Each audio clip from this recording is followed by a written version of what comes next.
All these lies and delusions wake me up, show me a new dawn. Open your eyes, rise, children of light.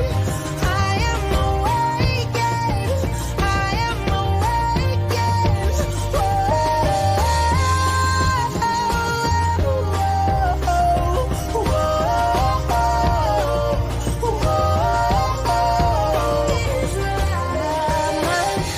All these lies and delusions wake me up, show me a new dawn. Open your eyes, rise, children of light.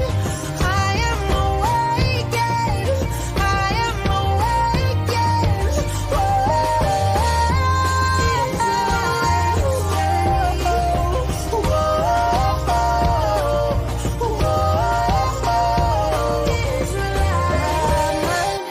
All these lies and delusions wake me up, show me a new dawn.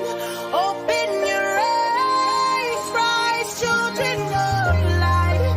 I am awakened, I am awakened.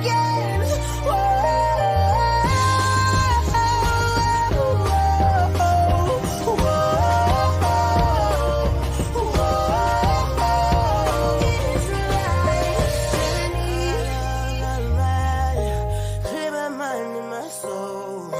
Gave me a new man. Oh, made me whole. I'll rise up. I'll be a new light. I am awakened. I am awakened. Yes, you I are. am awakened.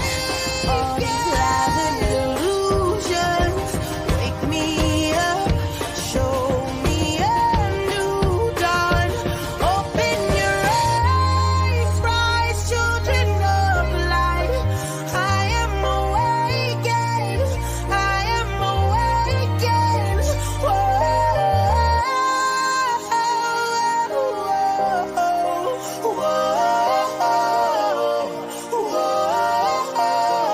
Israelites journey. Shalom and blessings, family. Shalom and blessings, everybody in the room. All praises to the Most High, Elohim of Abraham, Isaac, and Jacob. We want to welcome you, brothers and sisters, to a lesson by the brother Elder Cleo entitled Red Summer. We hope everybody's having a great Shabbat. This lesson is going to inform everybody and definitely going to be a deep teaching. And we're going to do the roundtable discussion afterwards. But without further ado, I'm going to pass it over to the brother Cleo, and he's going to start doing a rundown of the lesson. Shalom. Shalom, peace and blessing, family. Can you hear me? Yes. Oh, brilliant. Sounds First of all, great. praises to the Most High, and peace and blessings to the whole house of Israel. Hope you guys are having a blessed Shabbat today. And what we're going to be talking about is Red Summer. Now, the reason why we're talking about Red Summer, there's a couple of reasons. One is that we just had the United Snakes celebrate one of their pagan customs of Memorial Day. And we know when they celebrate Memorial Day, it's something wicked and evil that don't got nothing to do with the book or to have nothing to do with anything righteous whatsoever. But that's a whole different topic.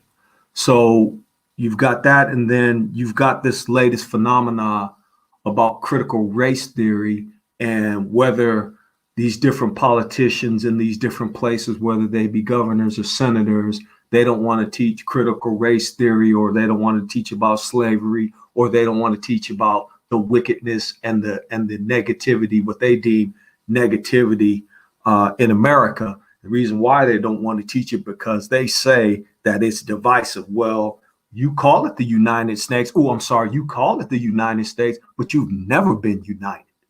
When have you been united with the slaves or the so-called slaves that was free, that is now people that you still have on the books, they 3/5 of man? How you going to be equal, not just equal, but how you going to be on the same footing as them? So no, we're not really playing that game today. And so because you want to remove critical race theory or teaching about past events that show how heinous and wicked and evil that you really are, then what our job is to say, okay, don't teach it in the schools, don't teach it in college, don't teach it anywhere. Because what we're going to do is we're going to teach our babies, our children, our family, our friends, our members, whether they want to hear it or not. We're going to teach it. We're going to bring this truth out.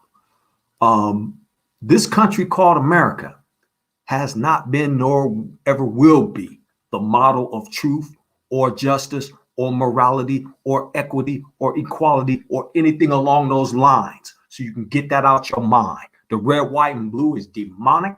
The eagle is a demonic bird with a left that's wicked as hell, and the right is wicked as hell. But on the contrary, you're guilty of a lot of things. And see, that's the thing. America does not want the world to see their nakedness, but the Most High done pulled their skirt up this time. He done pulled their skirt up. And so what's happening is you can see how guilty they are of the many things, the unadulterated hatred that they have for the former so-called slaves. And this has prompted numerous and untold and senseless acts of pure barbaric terrorism. There's no room to discuss it or to worry about it. What happened to us here since we've been here has been terroristic, but they have never stopped doing their terrorism. So what we're going to do today is we're going to bring it out and we're going to discuss what the Red Summer is and was, but then how it relates to current events and how it relates to also the future events as well. And it's the duty of not just my duty, but it's the duty of those that call themselves Israel to bring these things back to remembrance. Because here's the thing, you'll hear a false narrative talking about, oh yeah, you talking about victimhood. No, it's not. This is priesthood, because truth has no date stamp. If you tell them the truth about something, then truth should stand. America should be like, okay, yeah, you know what? We should have the whole truth and nothing but the truth, because this is all a part of our heritage. But no, they want to say, okay, no, don't talk about that. Don't talk about that. So this is about priesthood, because these people have been tried in the fire and we came out on the other side. So without further ado, I'm going to jump into the presentation.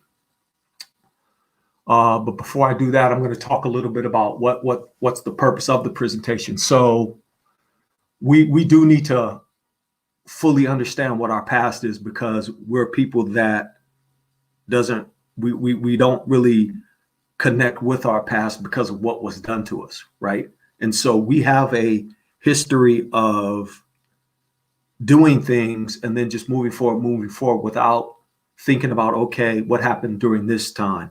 What happened in the 70s? What happened in the 80s? What happened in the 60s? The civil rights era of the 60s? What happened to the era in the 70s? What was going on in the 80s, the 40s, the 30s, the 20s, and the teens, and even prior to that? Because if you take a look at this particular time period, it wasn't long after slavery. So understanding our past is going to open up the doorway to our mind, to history. And we all should be looking to teach our children and our family our past, so that we can fully understand our condition, the condition that we're in, and really how we got here. Because if you believe the narrative that, okay, you guys have never built anything, you guys have never came with any inventions, you guys have never done anything that's tangible, well, that's a lie from the pit of hell. And we know that's a lie. Now, moving to the present, this is going to provide a lighted pathway so that we could teach our children this history. And so that's really what it's about. It's about the children. And take a look at the images, because you should be able to relate to them without me telling you what's happening with them. But our children need to know their history. They do. Reason why they need to know their history, because they need to know what role they play on this earth so that they can move into the future.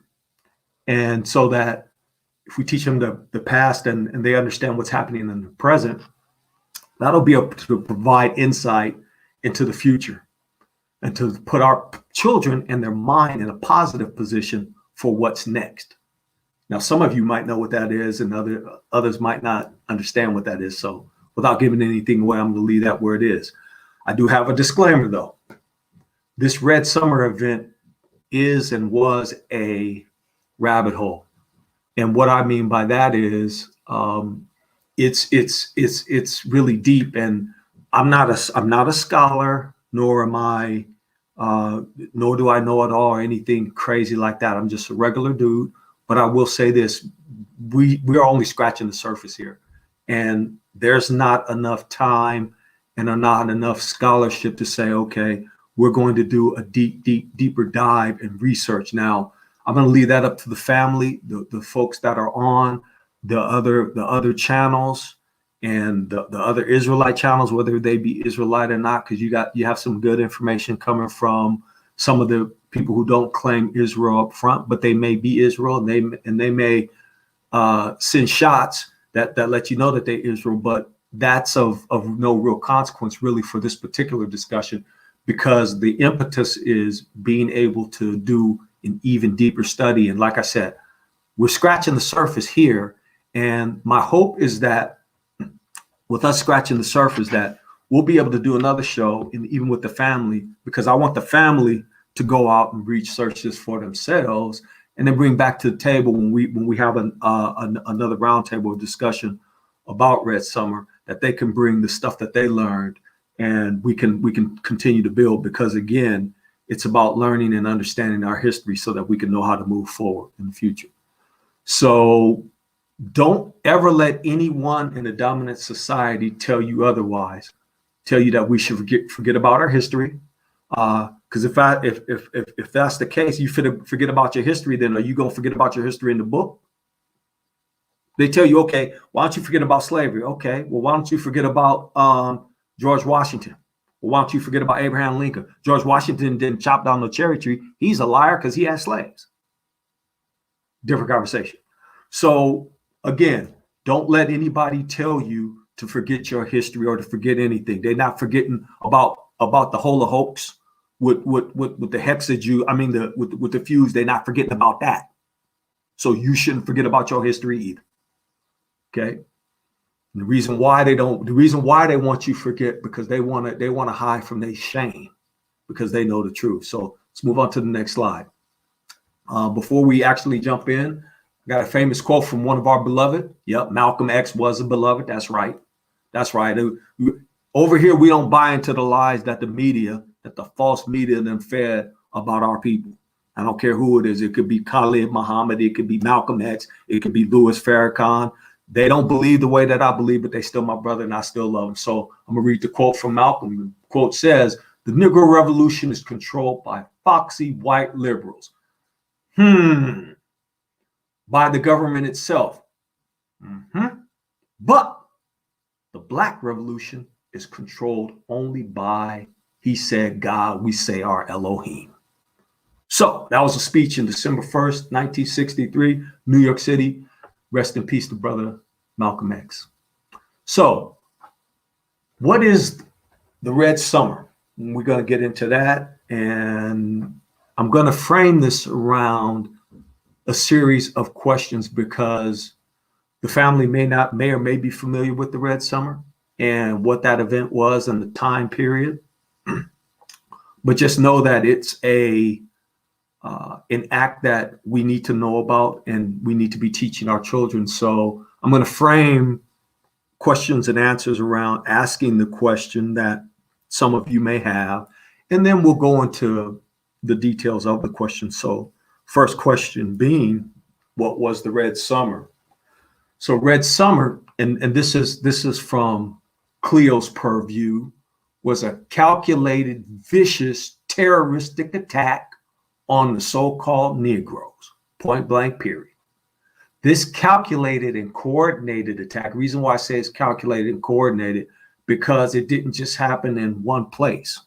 You hear a lot of people talking about Black Wall Street, Rosewood, and those kinds of things. Well, this attempted genocide, which is what they were doing to you, happened across the United States. And we're going to talk about the wheres and hows, but getting back to the presentation, it was a coordinated attack. was a result from the years of the fostering everlasting hatred whites have towards black slaves, now freed men and women. Now, keep in mind that in 1919, 1918, you hadn't been freed, what, maybe 40, 45 years, supposedly? And you weren't really free. They had just said, okay, we're going to cut you loose, go ahead and wander around, and we're going to lock you up, and then we'll do the we'll do sharecropping against you, and we'll do these Jim Crow laws and enact all of these other things. Like if we see two of you congregating in front of a store, we're going to arrest both of you and throw you in jail and make you work for free. So this same hatred exploded over and across the whole of the United States.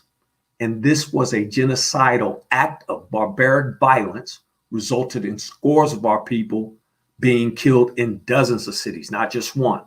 And in all honesty, we really don't know the true number of deaths that we experienced through this atrocity. However, this is a good thing and I'll just keep it here because I don't want to get too much into it. But we do know that there's an ultimate record kept somewhere. And without going into detail, I think everybody knows where that where is. And so you'll find that the Red Summer is strikingly similar to today's events. Now, a jump ahead really to Red Summer is the idea that, okay, you had 400,000 black troops that served in World War I, and they returned from Europe, and they fought in the war, and they were proud and organized and trained in combat. But the thought for them was that, okay, look, we just went and fought for you side by side with you, and we're going to prove to you that we're able-minded men, and we should be included in democracy, and we want our slice of democracy. And so, yet again, it was us trying to prove to this construct that, hey, you know what? We're going to go and fight, and we're worthy. But then what they didn't want to do was return back to the degrading daily insults, the ritual humiliation of Jim Crow and segregation and all of that foolishness.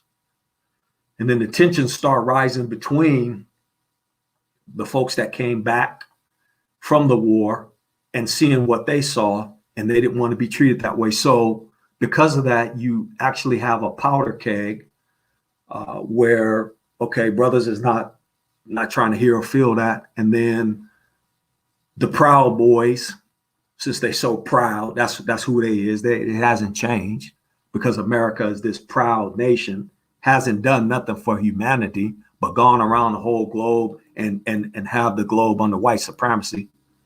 That's all they're good for. But again, I digress. So you have major violence in cities like Chicago and Washington, D.C. and other cities.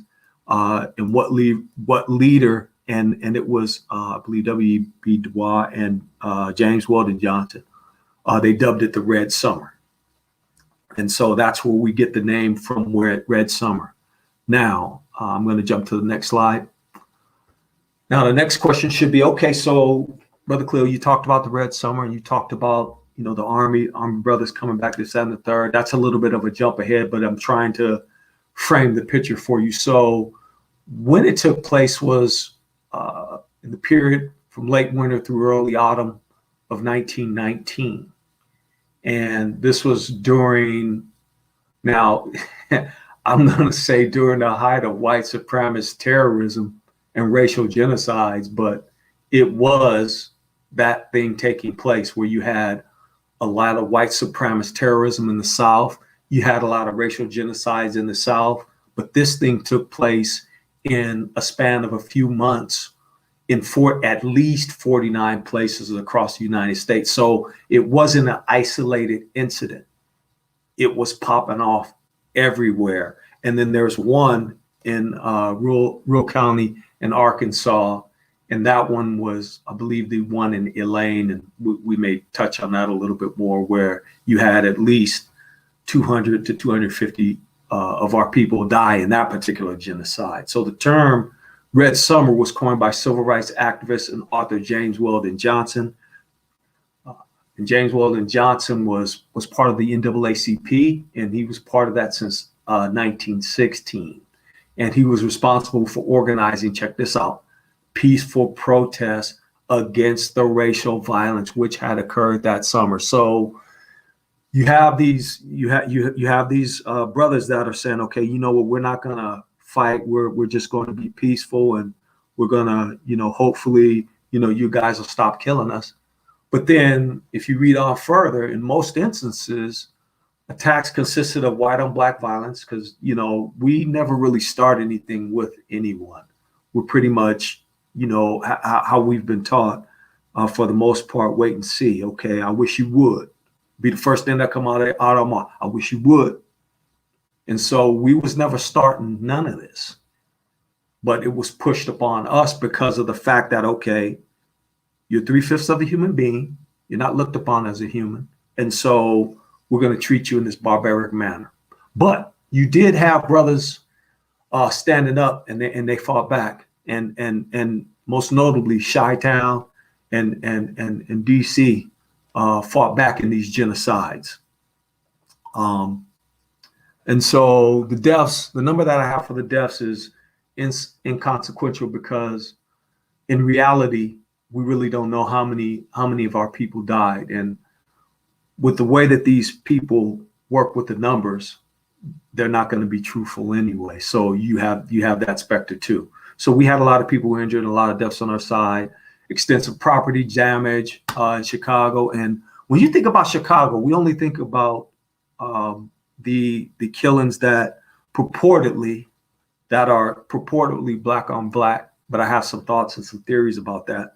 But you have to look where there's a lot of killing. You have to look, and then you have to identify, okay, the book, not going to get into the book, but is there entities over Chicago that no matter who's there, they love it to be fighting so that there could be bloodshed?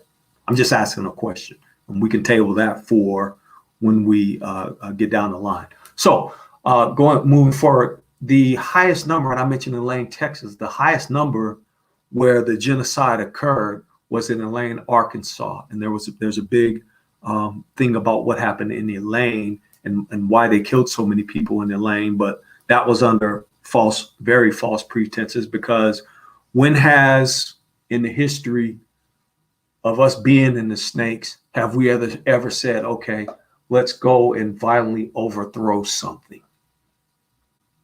Never. Even when you had the Black Panthers, and Black Panthers, the only thing that they were doing was food programs, making sure that we had food in the summertime as young stars, because I grew up in that. So they weren't about running around trying to do nothing to the police. Matter of fact, when did Malcolm X ever hurt a white person? And now I shouldn't have to preface this, but I am going to say this just for the viewing audience. I do not hate white people. I do not. I do not hate anyone. But the Most High does hate evil. I know that. And that'll probably be my only comment about the Most High in this part of it. So let's take a look at who was involved.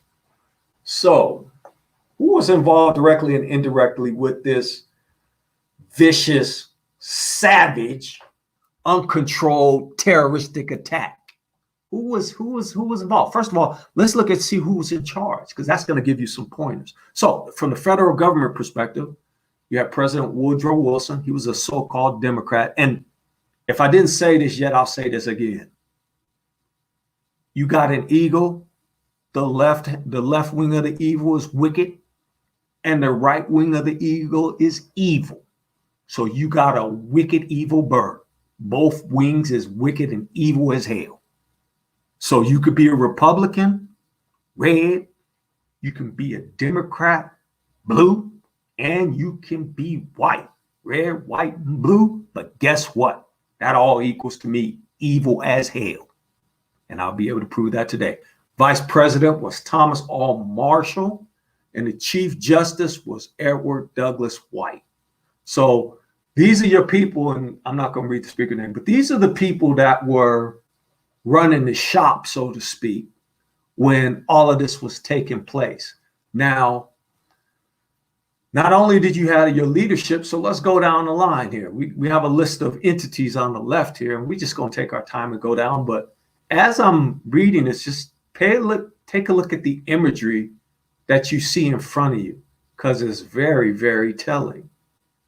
John and Jane Citizen and their children. Well, Brother Cleo, who is that? Well, that's the common U.S. citizen. Now, when I use the phraseology common U.S. citizen, that doesn't mean anybody that's on the panel, nor does it mean anybody that chimes in and watches the show. If you are John and Jane Citizen and their children, that's more than likely means that you are Caucasian. And your role in this was a typical role that you will typically play. You will typically, if you see a so-called Negro, and I'm going to use that phraseology, you'll see a Negro not even doing anything to you, minding their own business. What will you do? Pick up the phone. Hey, there's a Negro in my neighborhood. There's a colored guy in my neighborhood. Click, and guess what? Police will come. What will the police do? Beat the hell out of that Negro and arrest him. You don't belong there. Get out of here. And so there was a lot of that going on. But not only that, but John and Jane Citizen have been teaching their children that they are the supreme beings on this earth. And so they're going to be indicted in this as well. So they're not going to get away from this either. The so-called elites. Reason why I put them in the mix is because they have framed, and they play both sides, but they have framed the narratives. They have funded the narratives. And so although you may hear dumb narratives talking about, you know what, they're just trying to divide us. It's the elites, it's the elites. No, it's not. It's not just the elites. It's you too. You're in league with the elites, because how can you say on one hand that it's them, but then you okay with the brutalization of somebody that looks like me? Okay, so the elites, you guys are in league with them. Now, police departments. Police departments have always, well, I'll just put it this way, just to show their implication. Police departments used to be called the slave patrol. So their number one mandate was to go and catch me and you if we ran away. And then they morphed into what they call police departments. But has their mandate ever changed? A famous rapper said, serve, protect, and break up neck. I'm going to say it the way he said, serve and protect and break a nigga's neck, point blank. I can't say that right, Izzy? Anyway. So police departments have always been complicit, but you had another entity that came to play and came to bear against our people, and that's U.S. military servicemen. So when you had troop deployments during this time, those same troops wouldn't be protecting us. Those would be the same people that would be gunning us down. So, and that's not being said, but we have the proof, and word is on the street that we got the receipts for that. Matter of fact, we got the receipts for all of y'all. Now, so now you're facing, during this time, you're facing the common person, you're facing the elites, you're facing the police, you're facing the military. Okay, that's a lot, right? So you got all these things that you got to fight against. Okay, literally. But then you've got your local government, your state government, and your federal government. They're enacting laws at the same time to do specific things, which we'll get into. Not only are they enacting laws, but nobody's getting prosecuted for the deaths. The only time somebody getting prosecuted is when there's a perception or a premise that you did something and you was accused falsely of doing that said thing. What they would do is they would run you through this Mickey Mouse trial. Oh, wait a minute, you probably didn't get to trial because the mob mentality of the day would snatch you up out of jail and probably kill you. So you would have mob justice, and we'll get into that too. The alphabets, they're complicit, and we know who they are. But one of the biggest culprits, and what we've been getting better at, is these media outlets. We don't listen to CNN. We don't listen to Fox. We don't listen to none of those things. We're more inclined to listening to our people that's online, the people that's not Boule. Yep, I'm throwing Boule under the bus again. Every chance I get, I'm gonna throw him under the bus. You the talent intent, but yet you was okay with what's going on, and you've been okay with what's going on right now. Jim Clyburn. Yep, calling you out by name. Jim Clyburn. Yep, you. You have been sitting in politics, and now I'm not even gonna get it. Let me get off it. The media outlets have been complicit as well. They're the propaganda arm of this white supremacist system. And so they are set to program and put things into your mind so that you can go down a certain path, and so that individuals can move a certain way. So I'm going to move on. Okay, so what was the socio-political economic climate? So during this time, right before this happened, 1960, you had World War I, and I don't know what a world war is because America's been in war since I've been on this earth. So I think the brothers have decided that we don't really understand what world war is.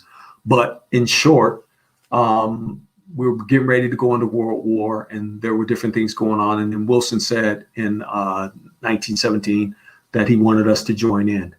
But then at the same time, you still had prevailing racial attitudes among white Americans mandating and the assignment of white and black soldiers into different units. So even though we got to go into the war, we were still racially segregated. And many black American leaders, such as W.E.B. Du Bois, supported the war effort and sought a place at the front for black soldiers. Black leaders viewed military service as an opportunity to demonstrate to white society the willingness and ability of black men to assume all duties and responsibilities as citizens, including wartime sacrifice. Now, here's a thought. If black soldiers were drafted and fought and died on equal footing with white soldiers, then white Americans would see that they deserve full citizenship. 1911, 1917, 1918, 1919. You're still fighting for full citizenship. The War Department, however, barred black troops from combat, relegated black soldiers to segregated service units where they worked as general laborers. In France, the experience of black soldiers during training and periods of leave proved transformative. The Army often restricted the privilege of black soldiers to ensure that the conditions they encountered in Europe did not lead them to question their place in American society. Check that out. So France was like, okay, we can't let them do what they want to do over here in France. The U.S. Army was like, otherwise they think that it's good for them to do that when they get back home. Okay, so and I'm not going to get into all the socio-political stuff because there was a lot of stuff that was going on, but this one was major, and that's the Spanish flu of 1918, where you had the flu come in and it started decimating people in the United States, and the virus spread and was just taking people out. Then you had different waves and you had mutating strains, and it got deadlier and deadlier as time went on. And it took a lot of prime people that were in the primes of their life, and so on and so forth. But Europe was hit pretty hard as well. And so you had the specter of the Spanish flu, and then you had a bunch of soldiers come down with it as well. So not only were the soldiers dealing with everything else, but they were dealing with the specter of the Spanish flu. Okay, so coupling that with the so-called Negro, and I'm using that phraseology because I'm trying to frame your mind into this time frame. So for the Negro, we have had a number of migrations, and the first great migration was between 1910 and 1940. And so between 1910 and 1930, the African American population increased by 40% in northeastern states. As a result, this was mostly migration to the major cities. And so you'll see cities like Philly, Detroit, Chi-Town, Cleveland, More, New York City, had some of the biggest increases in the 20th century. And you'll remember too that all those cities are like hubs for our people for the most part. I remember DC used to be called Chocolate City. I don't know if it's still called that now, but tens of thousands of Black workers were recruited for industrial jobs. And so you had an expansion from the South because our people were trying to get the hell out of there. Part of my friends, they were trying to get the hell out of there. Reason why they were trying to get out of there, because of so much terrorism against them. And they were be treated so badly that they were like, man, we got to get out of here. Let's go north. Okay, so, but what the migration of African Americans north did was it exposed them to the terroristic attacks from those of the north. See, people seem to think that, okay, well, you're a Republican, you're good, or you're a Democrat, you're good, or you're from the South, that you're good, or you're from the North, that you're good, or maybe you blue, or maybe you red. No, y'all all wicked. Let's just tell the truth.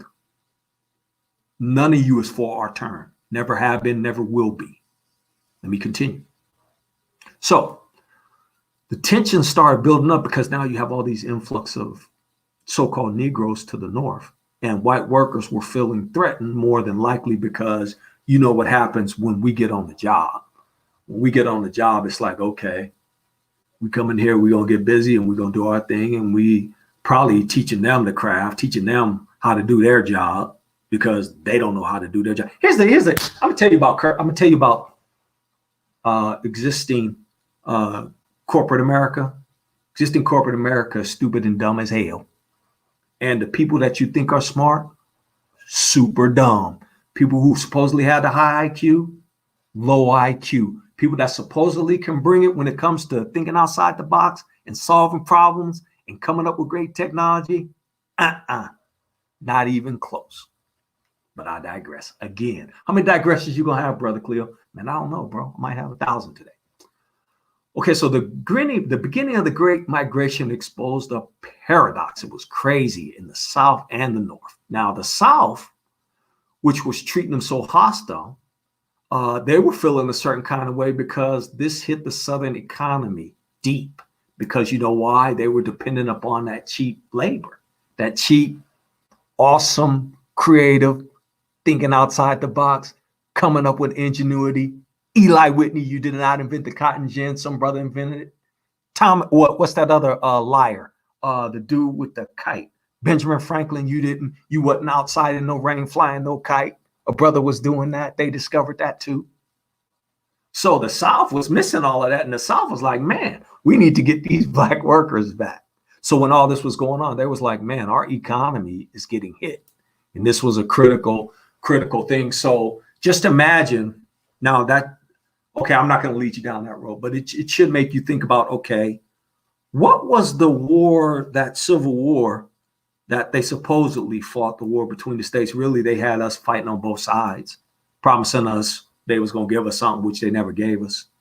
Devil's Punch Bowl, but that's what they gave us. For those of you who don't know what Devil's Punch Bowl is, look that up. That's very, very interesting scenario that happened to our people yet again.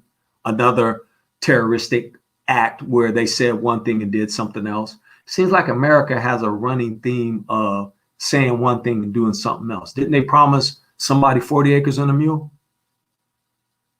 What happened with that? 40 acres. And anyway, next slide. So you had 400,000 soldiers. Look at them. Check that picture out. And you know they was in tune, because you know how we get down. We'd be like left, right, and we on point with it. Matter of fact, we show them how to do it because that's that rhythm that we got. We got that rhythm inside of us that we can be on step, we can be on time. I don't know how you get other people to do it left, right. I just know that how we do. But look how they look. They just like ready to rock and roll. So you got them coming back from war, and 400,000 of them at least. And you got the specter of the migration, and you've got the specter of what's happening in the South. So many Black Americans who had fled the Jim Crow South traveled halfway around the world. They went to go fight. They was like, man, we went and fought, but now, hey, can we get with this democracies too? Can we, have a seat at the table also? Do we have to do X, Y, and Z? Can we participate in this nation and have some of the fruits of the economic parts of it, since we did go and fight? But no, the white Americans desired for everything to return to status quo, a world that didn't include you socially, politically, economically, or any equity for you at all. So that's really the so-called Great Migration sparked significant racial conflict with white Northerners and returning veterans, because they were coming back, and you had a lot of strikes. I know that you had a vehicle strike with one of the major car manufacturers. And so the white men were coming back to reclaim their jobs, and they was coming back, well, you, Brother Corral got your job, and you try to go to work. No, that Brother Eric, he working that. Matter of fact, Eric worked twice as hard as you, and we paying him twice as less, so you can go take your ass home. Oops, sorry, I don't know if I could say that here, my bad.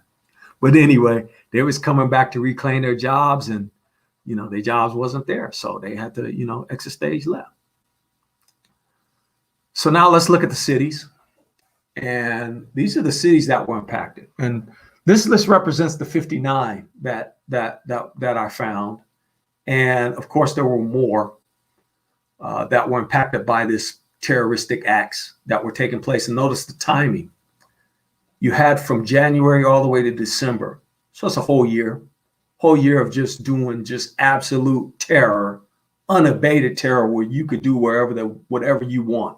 Tennessee, Florida, West Virginia, Georgia, South Carolina, Mississippi, Connecticut, Lincoln, Arkansas, Philly on the list. Philly made the list. Chi-Town, of course. Chi-Town was a major hub. DC was a major hub too. New York City, Knoxville, Tennessee. So it wasn't not only the northern cities that they were doing these terroristic acts, but there was also the southern cities too. Now, what we don't have is we only have one city, and that's Brisbane, Arizona. And Brisbane, Arizona was interesting because that's where the Buffalo Soldiers got into it. They were provoked, and they got into it with a group of people. So I'm going to move away from the cities, and it's an interesting thing because for a whole year, you were planning and you were itching and looking to genocide people just because you have a wicked bloodlust to kill. Okay, the premise. Okay, so let's look at this for a second. This is kind of interesting because America has always needed to vilify the so-called blacks because of their undying hatred for them. And again, I don't hate white people at all. So don't put that lie off on me, because you're not gonna find that at all. And I'm gonna do what you guys do. Hey, if you pick up my phone, I do have white friends. How about that? But I don't hate white people at all. But they have never, ever, ever seen so-called Negroes as humans. So to vilify them makes it easy to justify their barbaric nature and horrifying treatment. The premises, you've never been able to prove any of these premises at all, because most of the time they was lying. Now, these lies are similar. I shouldn't have put this in there, but I'm going to go ahead and say it anyway. They're similar to what you would see a Brad or Karen do, lying about somebody doing something when nobody's doing nothing, calling the police or the whoever on a Negro person saying they did a crime when nothing even occurred. Looking like a crime occurred, you blow the black man's brains out and then nothing happens, but you may get some blood on you. You're not going to jail. So these kinds of things have happened thousands upon thousands upon thousands of times, where criminal acts, they say that you've done something and you've committed some criminal act and you blame a Negro when nothing has ever happened. So this is not an uncommon practice. They was doing this since time immemorial. So they have a certain pattern that they've been executing. The dominant society has a specific playbook that they've been executing on you. But thanks to the interweb, their pattern has been exposed. So now they got nowhere to run because nobody listening to them now. I wouldn't listen to nobody tell me. Matter of fact, listen, this is why I said, you can't even be the dog catcher where I'm at. You couldn't even be that dude. Because I don't think that you have the brain capacity to even do that. But the narrative have always been the black boogeyman. The black man is evil. He's wicked. He's the boogeyman. Now, there's a story that I know it to be true because I've heard it told. There's this woman named Carol Bryant Dunham. And she said this young man was in the store and he wolf whistled at her. And young man, he was tortured and murdered. Young boy, tortured and murdered by her husband and her relatives. But recently, over the last couple of years, this entity, this wicked beast, recanted her story. In other words, she just flat out lied. Now she feel guilty because she getting ready to go to Elysium. And so because she get ready to go to Elysium, she's like, okay, I better fess up. Like you really had a conscience, Carolyn Bryant Dunham. They killed this young boy. They killed a boy, grown men torturing a boy. God, imagine how that looked. Picture that in your mind. 4 or 5 grown men torturing a boy. And guess what? Here's the cold part about all of that is that nothing happened to anybody. So the lying, you guilty of lying about rape, lying about assault, lying about fearing that, oh, okay, they're about to do something. Oh, those guys are getting together over there in that church. They're about to do something. Let's go kill them. Lying about a perceived threat. Oh, well, I saw these 3 Negroes standing on the corner and they were talking about. You know why you do all of that? It's not just because of your undying hatred for the so-called African American, the so-called Negro, the so-called Black, but you're great at lying to steal. You're great at lying to kill. You're great at lying to destroy. You are. That's in your DNA, America. That's in that red, white, and blue that you talk about. So that's the premise that you make up to do the wickedness that you've done. So right now we're going to go to break and then we're going to swing back around and talk about the evidence. I was supposed to be playing music, but got so excited I didn't turn it on. So we may have some music in the background for the next go around. So bro, I'm done with the first part. So I'm going to yield now and then we can pick up in about 5 minutes if that's good.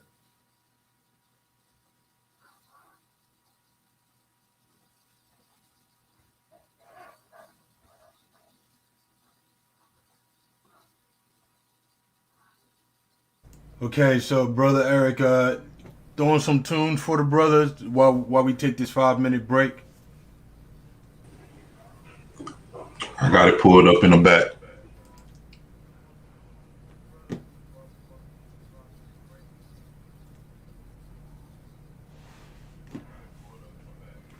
All right.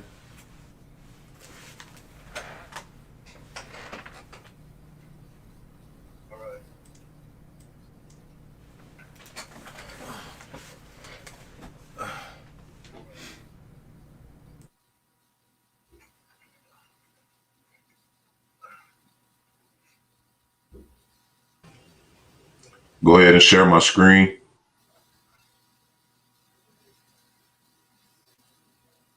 Go ahead and share my screen.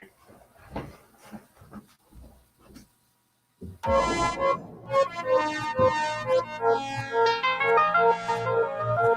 up, Pete? What up, Pete? What up, Pete?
Okay, welcome back to the programming and the live.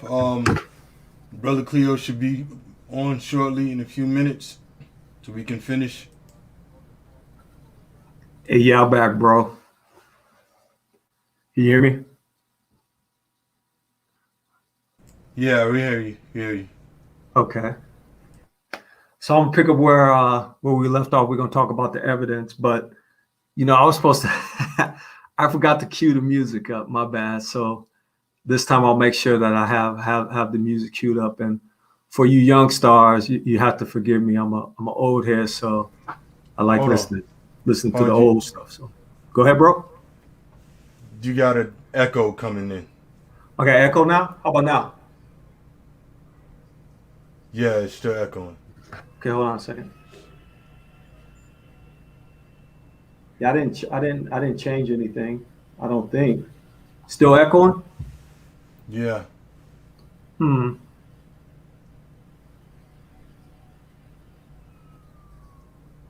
about now? Still? Yeah, it's still coming in. Oh, you know what? All right, you good now. Okay. All right. So I'm gonna cue up some music and then I'm gonna jump into the evidence. And so I'm not gonna do a recap because I think that the family gets the idea and the tenor. So I'm gonna jump right in. And background, we're just gonna run some John Coltrane, Love Supreme, and Coltrane is one of our giants in the jazz arena. So he's just gonna be running in the background. So the evidence, right? So let's jump into that. So I said a mouthful in the past parts of the presentation. So now we're going to talk about what evidence do you have to substantiate what you've been saying. Okay, so where can the evidence be found? So this entity has a nature and a very proud look. And those involved and the evidence for all these violent terroristic crimes against our humanity can be found through a myriad of sources. You can look at the books, you can look at the movies, postcards, radio, newspapers, interweb for the now, but I'm really just focusing on current back in that time. So you'd have books, movies, postcards, radios, and newspaper. But now this postcard, I'm sure most of you have seen this postcard. And so let's read what this postcard says. I'm sure some of you have read it, some of you may not, but let's read what it says. It says, "This is where they lynched a Negro the other day. They don't know who done it. I guess they don't care much. I don't. Do you?" It's on a postcard to and from someone. Okay, so when we look at the evidence, we must keep in mind that our repairing, when we talk about repairing us as a people and as a nation, but just repairing us in general, it's not just about slavery. So you can miss me with, oh, that happened long ago, because it's not just about that. It's really about the whole and total savagery that was enacted upon this people based on who they are. Now, they don't know it, but what they were doing was they were enacting and acting out from a spiritual nature, and they have no idea why they hate us. So they think it's about skin color, but it's deeper than that. They are very proud because they owned you at one time. Not only that, they view you as a possession. You say, okay, I used to own him at one time, so he better not be popping off thinking that he tighter than me or that he better than me. That's not true. And so because you are a possession, you're not human to them at all. You are a mere creature that is disposable in their eyes. But I'm going to get back on topic. This savage brutalizer that is, quote, civilized. So they say they're civilized. The civilized West, right? But look at that postcard. Is that civilized? Is the postcard civilized? To them, you are not human at all. You are a mere creature that is disposable in their eyes. And this savage brutalizer was doing this wicked act of Red Summer between these years. But really, Israel has been in Red Summer since the fall of Jerusalem, to be quite honest. And so people have been able to do whatever it is they want to. But a lot of the evidence that we're going to show today is really going to come from not necessarily books, movies, or postcards, but we're going to use the newspaper. Now, the newspaper is a great source for a ton of jewels, but here's what I want you guys to do. I want you guys to pay really close attention to what you hear them say, what is said, and any visuals, because that's going to help frame the playbook in your mind. So once you know the playbook, then you'll know how to react to the playbook, right? Okay, so now I'm going to present to you, I've indicted all of those entities I indicted in the first part one. Now let's talk about the evidence. First, we're going to submit Exhibit A, the key witnesses, and were a ton of key witnesses. You have W.E.B. Du Bois, you have the brother who actually coined Red Summer, but I'm going to focus on these two in particular. The brother Dr. George Edmund Hayes created the Hayes Report in October of 1919. And the Hayes Report was a call to national action, and it was published in the New York Times, and it was also published in other major newspapers. And Haynes noted, and Haynes is a African-American, or back in the day, he would have been a Negro. Sorry, Jesse Jackson, you copyright, I violated the copyright. Anyway, but Haynes noted that the lynchings were not just a local problem, not just one city problem. He said it was a national problem. So make no mistake about it. This proof that this was going on across the whole of the United States. Wherever we were, they were looking to genocide us and was planning and coordinated. And nobody can tell me otherwise. So he had discovered that, and then President Wilson had noted in 1918 in his speech that from the year 1889 to 1918, more than 3,000 of our people were lynched. 2,400, 72 were black men, 50 were black women. But Hayes said this specifically, and this is coming from him, that states had shown themselves, quote, unable or unwilling to put a stop to lynchings.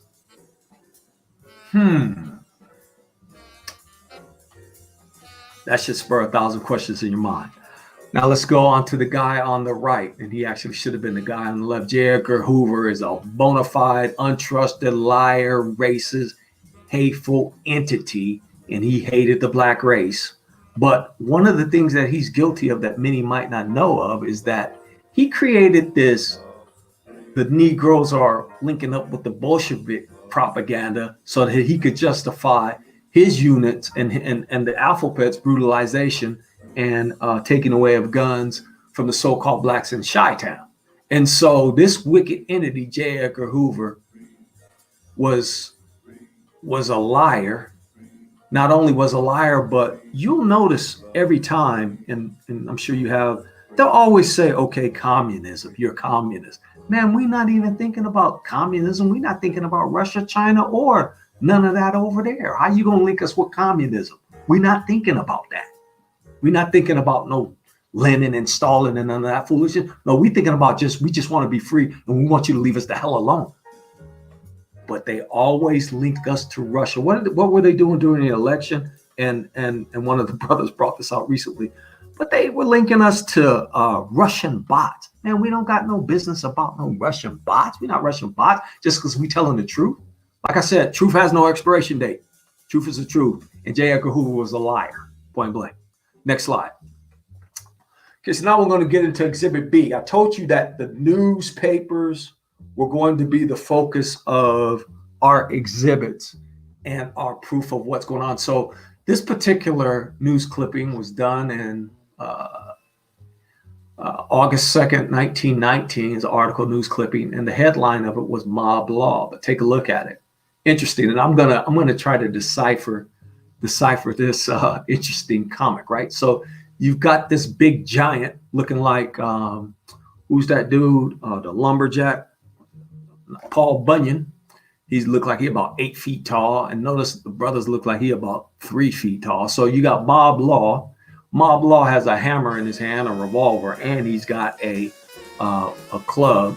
So Mob Law is a giant, and he's bigger than the black dude with his little pea shooter. But look at what the guy in the middle, the cop, is saying. Very telling.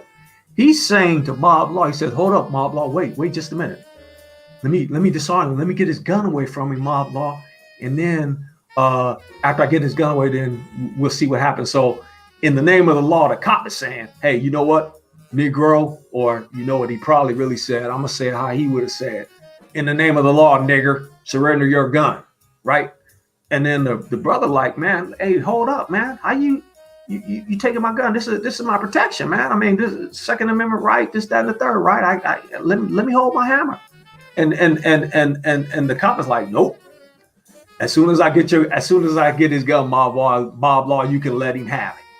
Now, this was a cartoon back in this time, but this is exactly what was playing out. And we'll be able to show that and prove that too. Next exhibit. Okay, we got another cartoon. This one's interesting. Same information, so I'm not going to go into the information on the right. But I'm going to move from left to right on this image. So you have Lady Justice, who they got her painted black for some reason, and that's telling. But her just waist balances scale is broken, and it's on the ground. And she rubbing her head like, "Whoo-wee, man, I can't take this no more. I need Jesus, or I need a drink." She probably needed a drink. But you notice the flag of world peace is at half staff. It's lower. World peace is lower. But look at the room, the building Justice. Justice is closed. So what you're saying is there's no more justice. Now let's move on to the center. There's that building. I don't have no reverence or respect for that building. Only reverence or respect I have for that building is our people built it and constructed it, more than likely architected. But look at what's happening. You've got what a dude looks like he's in a Navy outfit, right? A Navy serviceman. You got this serviceman. You got Joe Public here. You got this dude. He got a funny looking hat on. He's probably got a club, so he's probably a cop. This dude right here looked like Joe Citizen. Look, he got a club, a stick, and then he got look like he got something in his hand. This guy right here looking like Benjamin Franklin or George Washington stomping on the dude's head is obviously a Negro. Then you got the cop over here running. He getting ready to hit him with a stick. Another cop back here with a billy club, and then this guy right here. So you got all these people talking about, yes, it was stopped. Yes, what was stopped? They beating the hell out of him. But now here's the punchline to this whole cartoon. This is the punchline right here. So you got this so-called Negro woman. I'm going to say she's Negro. She says, "Oh, why don't you stop them, officer?" This cop, Keystone cop, standing here doing nothing, just probably finished his donuts and coffee, and he's like, "Ha ha, that's what you would like. That's what I would like to know." So it's a joke to him. It's an absolute joke, because he like, you know what? I should be joining in on the fun. This is fun beating Negroes like this, right? Next exhibit. Oh, this is a good one. I love this one right here. This one's great. So check this one out. And no, Brother Cleo did not draw these. This is the information where they came from. Okay, so you got, and again, I'm working from left to right, family. Right here, you got this this Sam dude. This Sam dude in a red, white, and blue outfit. You know him. He's not my uncle because, number one, my uncle wouldn't wear no red, white, and blue get up. Number two, I can't relate to this dude as being my uncle because he's never been my uncle. He's never been related to me. Him or none of them other wicked dudes that you call your leadership have never been for my term. So I don't respect them, nor do I acknowledge him. But look at what he has on his back, though. This is the interesting part. He's holding I'll call his all of his worldly possessions in a bag called Peace Treaty, right? And it's full of whatever it's full. But look at what's on his back. This is interesting here. It's got Negro opportunity on the back with a Negro dude standing there. Now, here's the thing. You, Sam dude, you have never been about equality for our people. So don't make it seem like you have been wanting to provide some sort of opportunity for them, or that has been a burden for you that you've been carrying. No, because here's the thing. If you would leave us the hell alone, we would make our own opportunity. But every time we try to do something, not only do you, Sam, but you got the dude called mob law and everything, mob law and mob law and all the law and all the systems pointed against us so that it's okay for you to destroy what we put together. And then you find yourself not guilty. So Negro opportunity, we just need you to leave us the hell alone and we make our own opportunity. But now let's move to the right. Let's look at this dude. So you got this guy called mob law, and this was a recurring theme during this time. So mob law, he's got his hammer out and he blowing shots at the back of this Sam guy. So check this out. So is he trying to kill Sam, or is he trying to shoot use Sam as target practice because he's using that Negro image as a target? But then look at his hat. His hat is prejudice. So in his mind is so focused on prejudice, and he so wants to beat black men with the hatred club that Sam would probably get a couple of holes punched in him because of how this guy thinks and moves. So sacrificing this Sam dude for the Negro, no, that's a little bit of a misnomer, because really, Uncle, this dude that calls himself Uncle, the Sam dude, and mob law, they both the same person. They could switch hats and switch coats and you wouldn't know the difference. I'll move on to the next exhibit. Okay, now we get into the fun part. Yeah. The newspaper articles. You know what, America? Here's where you blew it.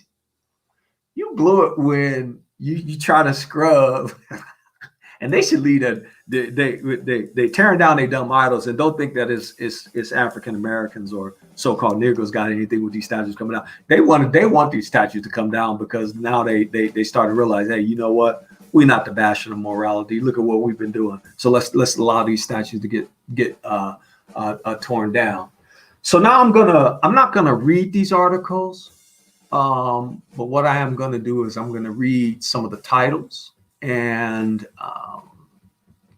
if time permits, I'll probably go into a couple of them. But this article right here, and this is getting to the heart of the matter. Just give me a minute so that I can bring up my reading material. I have an image that has all of this stuff on there because it's a lot of intel. I tell you what, the idea that all of this stuff exists on the interweb and it's out there. It's absolutely amazing. So give me a minute to open this image. I had it open, now it closed, but give me a minute to figure out what's going on with my image, and then I'll start jumping in and talking to it. So the Negro soldier, it says that he was severely whipped. And here's the reason why he was severely whipped, was because he was mouthing off at talking too much.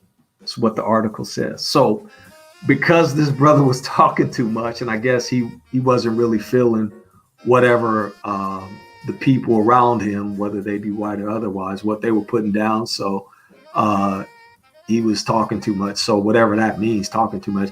I don't know what talking too much means. If somebody could help me out with that, that's fine. Now the next article is Negro lynched, burned in front of woman's home. And so this is in Bogalusa, Louisiana, August 8th. And this person was another soldier that they burned. Now, the mindset that they were going for brothers that served in the service was an understatement. And this is a coordinated and thoughtful attack, because you did start attacking what you would call the civilians, but you were definitely going after the armed servicemen. And the reason why you were going after the armed servicemen was because they had the potential of fighting back. But what also would happen was that they would take away, or they would disarm our people. And so once you disarm our people and you're going up against hammers or guns or machine guns in some cases, and you're not going to win. Okay, so let's move on to the next article. This next article, five wounded in streets of Bisbee as police and Negroes exchange shots. Okay, so this one was the only one that was listed in the list, and this is Bisbee, Arizona. And this one is interesting because it involved the 10th United States Cavalry, which were also known as, I believe, the Buffalo Soldiers. And so the brothers was out there doing their thing, having a good time, but these people, the police and they had their guns too, by the way. And so the police and the common Joe, there again, we got common Joe citizen doing what he does best, seeing a so-called Negro enjoying himself. They're like, okay, well, no, we can't have that. And they got hammers too. And so they caused a fight and wind up having a shootout where 5 people got wounded. Our people didn't start it. They started this. And so you had that shootout there. Now, the colonel of the commander of the 10th Cavalry, and I'm looking at the article, you guys can't see it, but the colonel comes in to defend the Negroes. So Lieutenant Colonel F.S. Snyder came, he was the commander of the regiment, and he came and defended what happened to the Negroes. In other words, he was like, no, your people did this. Your people was responsible for this. You cops, you guys were trying to egg on a battle, because if you egg on a battle with them, more than likely they will wind up getting killed and nothing's going to happen to you, because again, they are allowed. Here's the thing. This is how wicked America is. You are allowed to do whatever you want if you're a certain persuasion with impunity. Your rap sheet could be longer from me to that wall right there and back. And you only thing you'll get is probation You'll be a 10-strike felon. The only thing you'll get is probation, but I digress. Let's go to the next slide. Okay, so mountain out of a molehill. This one I thought was interesting because you had women getting into it, and you had a white woman and a black woman. And so in this particular article, they didn't arrest the white lady for doing the heinous stuff that she would be doing, nor was she held accountable for her actions. So again, this should speak to you, and I'm not going to say what it speaks to you, but again, it should speak something to you, right? Okay, so now here's an interesting one. New state law weapon to curb racial clashes. And you know what that new state law was? The new state law was a bill that, when enforced, that was actually to take away concealed carry and concealed weapons from Negroes. That's all it was. I mean, curb racial classes. Okay, so we're going to curb racial classes. We're going to take Negroes' guns. Okay, that make it make sense. It's like we're in the Twilight Zone, right? That makes all the sense in the world. You're going to take my hammer, and then I'm going to be left with nothing. Okay, so this next article, vicious blacks were planning an uprising. Okay, so because they're getting together to discuss something in Pine Bluff with respect to them getting fair treatment from sharecropping, and they said that they were planning some rebellion. No, only thing they wanted was a good return on their investment of being sharecroppers. And so now they get accused of a carefully prepared rebellion. I mean, these people are sick, man. They're sick. So they've been stealing from you all this time, stealing, and then they can say, okay, since we've been stealing and they tired of us stealing, and they plan that they want more money, and they're going to use the law to get it, let's just accuse them of heinous crimes and get them arrested. Okay, so that's what that is. Okay, so let's see. 10 of 15 had past records. So this was a situation where 10 of 15 so-called Caucasians, or white people, whatever you want to call them, they had past records. But here's the thing. And they had been previously convicted, but part of the headline says that they deny the riot charge, and they have a strong defense of several defendants, and they were not threatening or planning to kill any Negroes or take any Negroes out of the jail, because if a Negro was accused of something, they would go in and take you and beat the hell out of you and kill you, more than likely, and then burn you at the stake, lynch you, and all those other wonderful things that they get off on. So let's go to the next one. And I want to make mention of this too. And I haven't done that, but I want to make mention of this. The fact that you have riots and looting and all of these things going on, they were the biggest rioters and looters. And this is a classic example. Merchants estimate 50K lost by rioters and looters. So these looters, them people, went in and stole $50,000 worth of stuff and guns. The interesting thing about this one article, I believe, is the fact that they were saying that they want whoever took the guns to return them. If you got the guns and pistols, please return them with no questions asked, and you won't be prosecuted. Huh? Wait, do that, Scooby-Doo. Huh? Wait a minute. You went and took guns and pistols, but then you say, okay, Tim and Pete, go on and return those guns there. And you return those guns, we're not going to charge you with anything. We're not going to prosecute you. So I don't know what that says to you, but I'm like, oh, wow, y'all very fortunate. Very, very fortunate. So the last one, placed no blame in the murder case. You had a black woman that was murdered. And I just killed the image. Why did I kill the image? I need to bring it back up because I want to mention her name, because I think that's important and fair to her. Since we read the article, I'm going to bring her name up.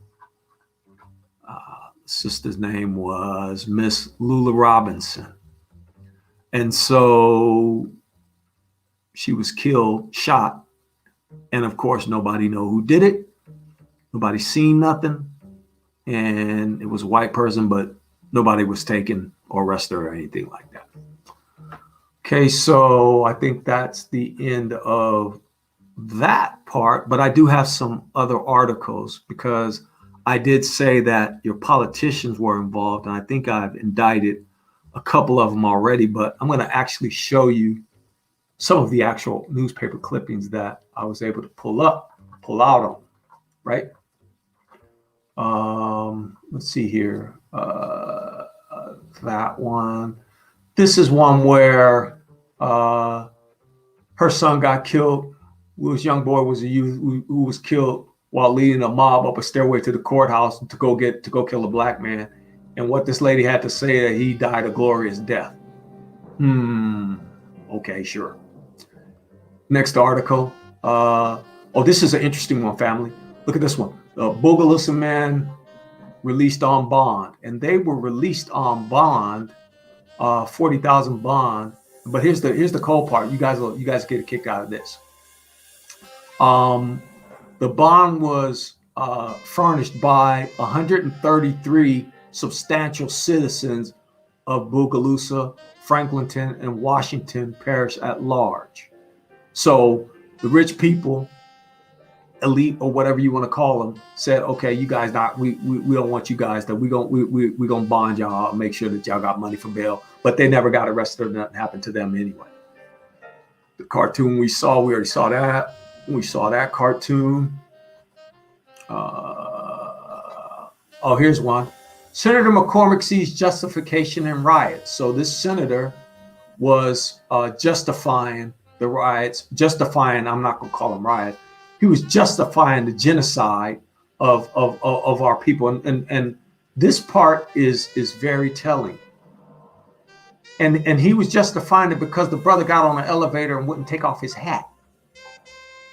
Just because he wouldn't take off the hat, because you guys have a Roman custom about taking off your hat. He didn't want to take off his hat. And then they want to argue with him. But then look at this last part. And that is about the situation here. And I'm afraid that this will spread all over the country. It looks very serious. So this comment right here, as we got off the elevator, a Southern gentleman said, that's the way these darkies that come from the North now. Unless they are compelled to comply with customs, they will not do so. So why in the Sam hell do I have to take my hat off? I stopped taking my hat off when I found out it was a Roman custom. I'm like, well, I'm not doing that. I don't take my hat off. I'll take my hat off if I want to. I'm not going to stand for your flag, though. I'm not going to say your dumbass Pledge of Allegiance. I'm not going to do that. And see, he said it right. He said, that's your custom. Book said, well, I'm not going to say what the book said. Okay, so let's move on. There's one other article I want to show. And then I'm going to, this guy right here. Check this out. Senator Williams of Mississippi Democrat declares that he's in defense of the Republic and defends lynching in the U.S. Senate. He defended it. He says it's okay for you to go around and look at to niggers. When it comes to niggers, I'm not even going to read the article because I don't have to. When it comes to niggers. So he's defending a U.S. senator. That's not uncommon, is it? So I think everybody who I indicted. I forgot I got to get these folks right here though. So check this out. Soldiers, not Joe and Jane, soldiers use machine gun on a quote Negro mob. So when the soldiers were deployed in these cities, guess what they were doing? They had a license to go in and gun you down and kill you too. So again, you are up against the whole weight that it's a miracle, family, that to be honest with you, it's a miracle. Sorry about that. I closed the presentation. Let me open that back up. It's a miracle that we're even still on this plane. And the reason why I say that, because of the fact that we've had to endure and go through so much. So I'm done with my presentation. I got some words I'm going to close out with, and I'm going to yield to the brothers. And so a couple of things. One is we should be in a position to dispel any rumors or any narratives about why we do what we do. We're just about truth, and we're about revealing the truth and bringing out the truth. We're not about anything outside of that. So I want to leave you guys with a few narratives, and you should be able to dispatch them. If anybody approaches you with some dumb narrative talking about where the Irish were slaves, okay, you can say, okay. However, the Irish also participated in Red Summer. That'll end that right there. Okay. Next one. When you talk about somebody talking about the elites, it's the elites, it's the elites. You can put that to bear by saying, okay, the elites funded you. And so if it's the elites wasn't the one marching the streets with tiki torches, talking about let's kill Negroes. The elites put y'all up to do it, yeah. Because the elites know who we are. But you guys enacted it. And you guys were doing that. And that's John and Jane Citizen that did that.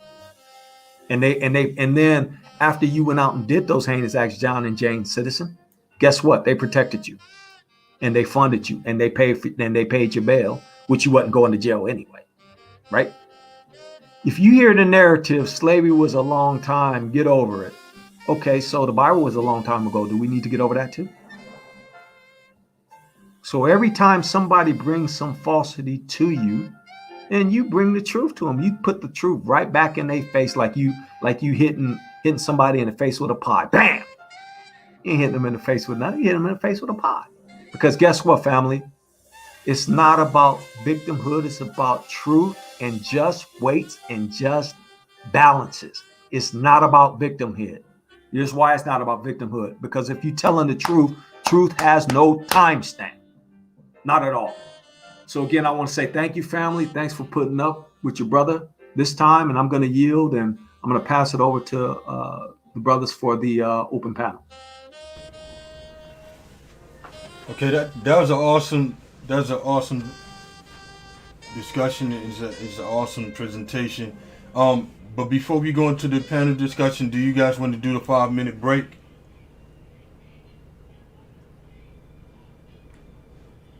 What do you think? You guys want to do 5-minute break before you go into the panel discussion? That's up to you, brothers. I've been running my mouth all this time. I'm going to yield and just sit back and watch all of the good commentary, because I know you guys are going to have some great things to say.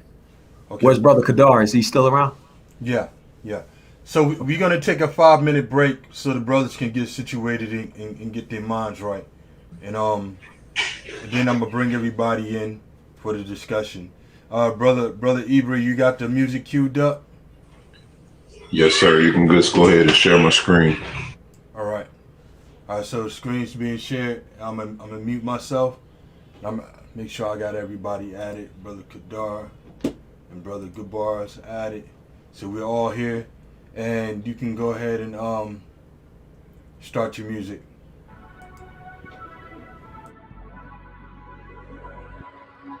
What up, Pete? What up, Pete? What up, Pete?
All praise to the Most High. And once again, as an awesome presentation by the brother Cleo, Red Summer. It was a lot of pertinent information in there. In fact, all of it was pertinent information. I wanted to ask the brother Cleo something. Real quick. Can you hear me, brother? Yeah, I'm here. How you doing, man? I'm doing good, thanks. I wanted to ask you, brother, what was the main factor that prompted you to do this lesson? Okay, let me turn my cam on so that give me a minute. You know, I'm a old head, so y'all know how that go. I always use that as an excuse for foolishness, right? So give me a minute to get my camera set.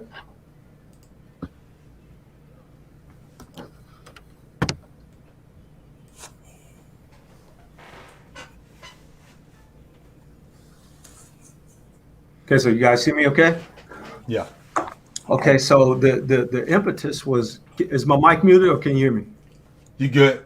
Okay, so Yeah. the impetus was a couple of things. One, what's happening politically right now within the nation and them talking about critical race theory and saying, okay, well, we don't want you to know about slavery. We don't want you to learn about that. We hate that. It's divisive.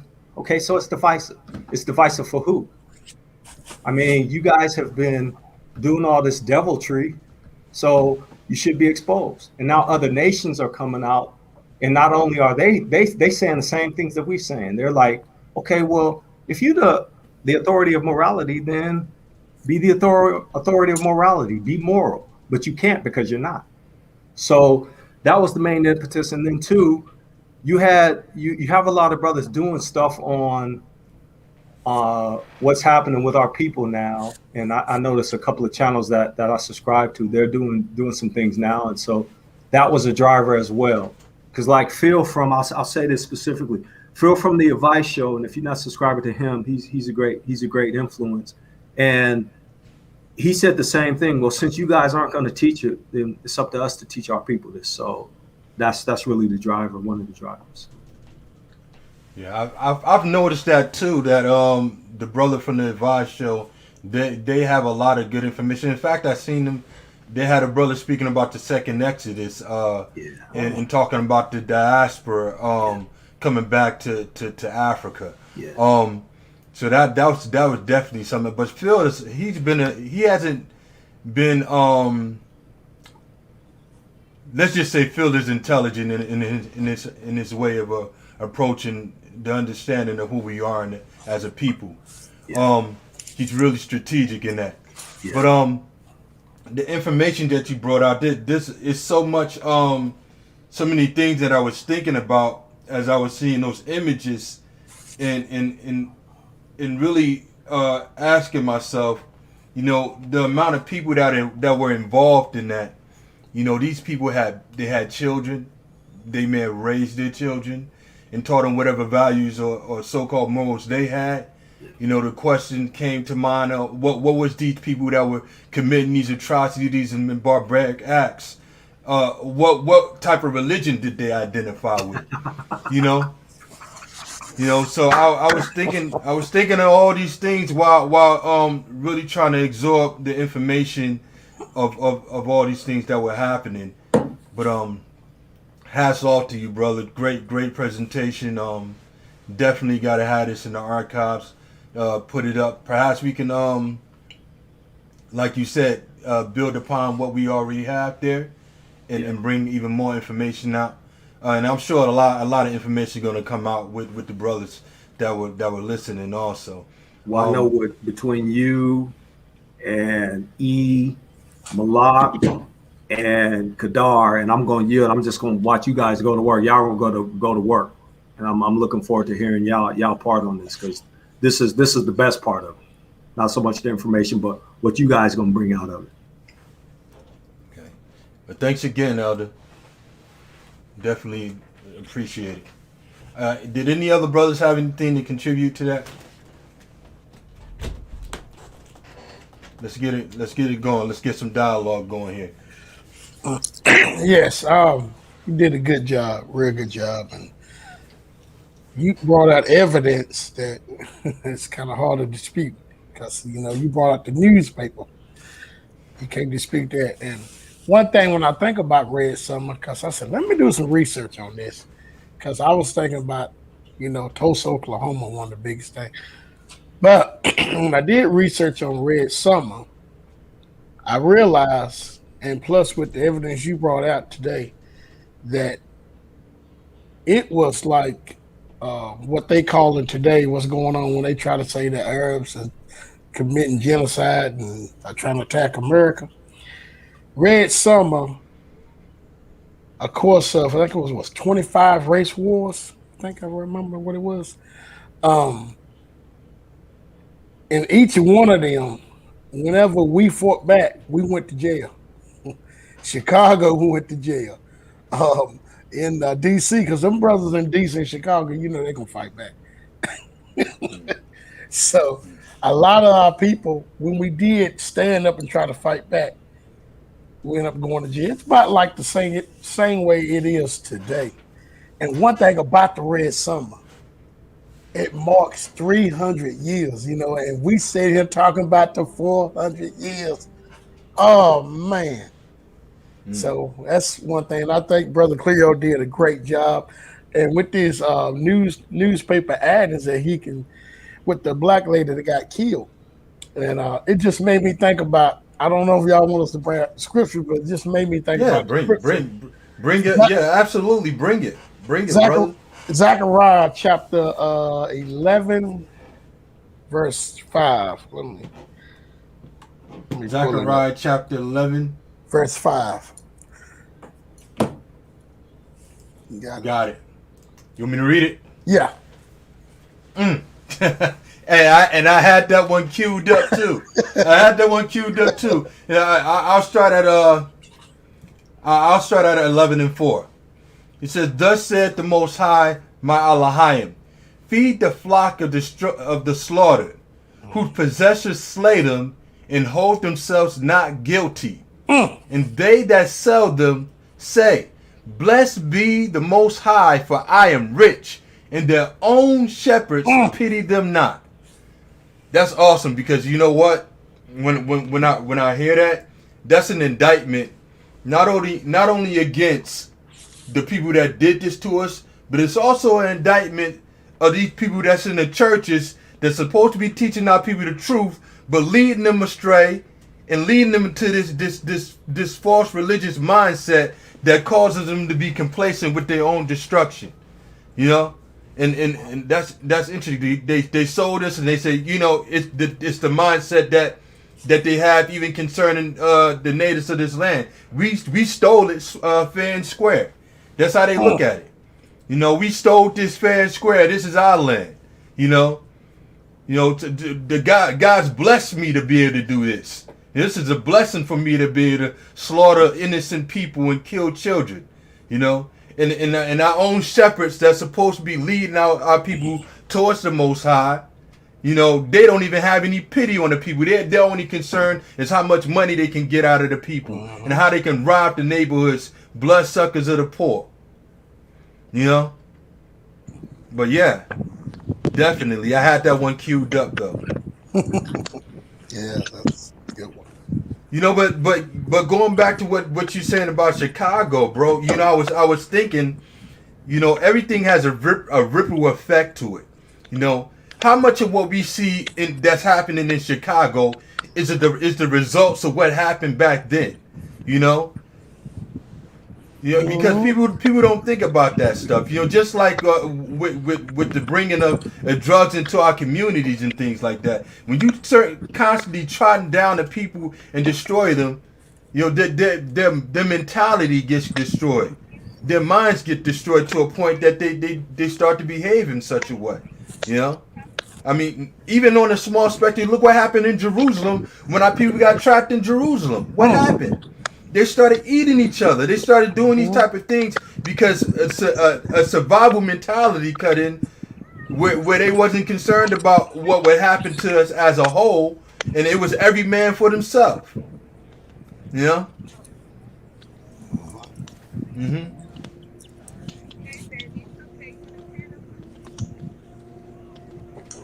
I think also that sort of testifies to the nature of a person when they backed into a position like that. And so that kind of goes into what the Most High was saying. A lot of the stuff that our people did, they brought it on themselves, you know, but the Most High allowed it. So by them being in that position, you know, it was because of what the enemy was doing, you know. And I want to say that was a awesome presentation, Brother Cleo. And what I see, man, I see stuff differently at times, you know. And what I see in this is the history of our people trying to progress and not being able to. And so when we bring that up to today and we insult our people and we say we need to do this and do that, what you brought out today needs to be taken into consideration with that. You know, if we get to a certain point as a people, what history has shown us is that we will be infiltrated by the enemy one way or another, even if it's by our own people, you know. And it's more that way today, but back then it was like, you know, our people had more of a sense of unity and togetherness that was more so forced because of the condition that they're in. Nowadays we have liberties and different things to separate us. And so the concept of coming together is sort of null and void. And so I feel like we're insulted in a lot of ways in today's time with this concept, just based on what you showed. If we get to a certain level as a people, they're showing us based on what they did in the past, what they'll do now, you know. And so it's so many different things that can be brought out, different forms of warfare that's revealed within that. You see what I'm saying? So I think it was good. I think this is something that we need to take into consideration. And also, when that was going on, one thing that I saw in a video presentation, a guy was saying that during that time, it was during a transformation time or an awakening time. And so that's something to pinpoint as well, the timing, you know, of why these things happen. And like Brother Kadar said, ironically, that was exactly 100 years ago. So the Most High is keeping us in tune with what's happening through history and through the word.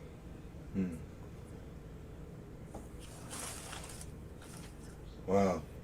You know, understanding that that's the same playbook, we can look at the awakening today and say, okay, we seen them do X, Y, Z then, and now, you know, you see X, Y, Z happening now, and you see X, Y happening, so you know what's coming with Z, you know. So I think that's really one of the things to really take in consideration is what the end one was. What was Z?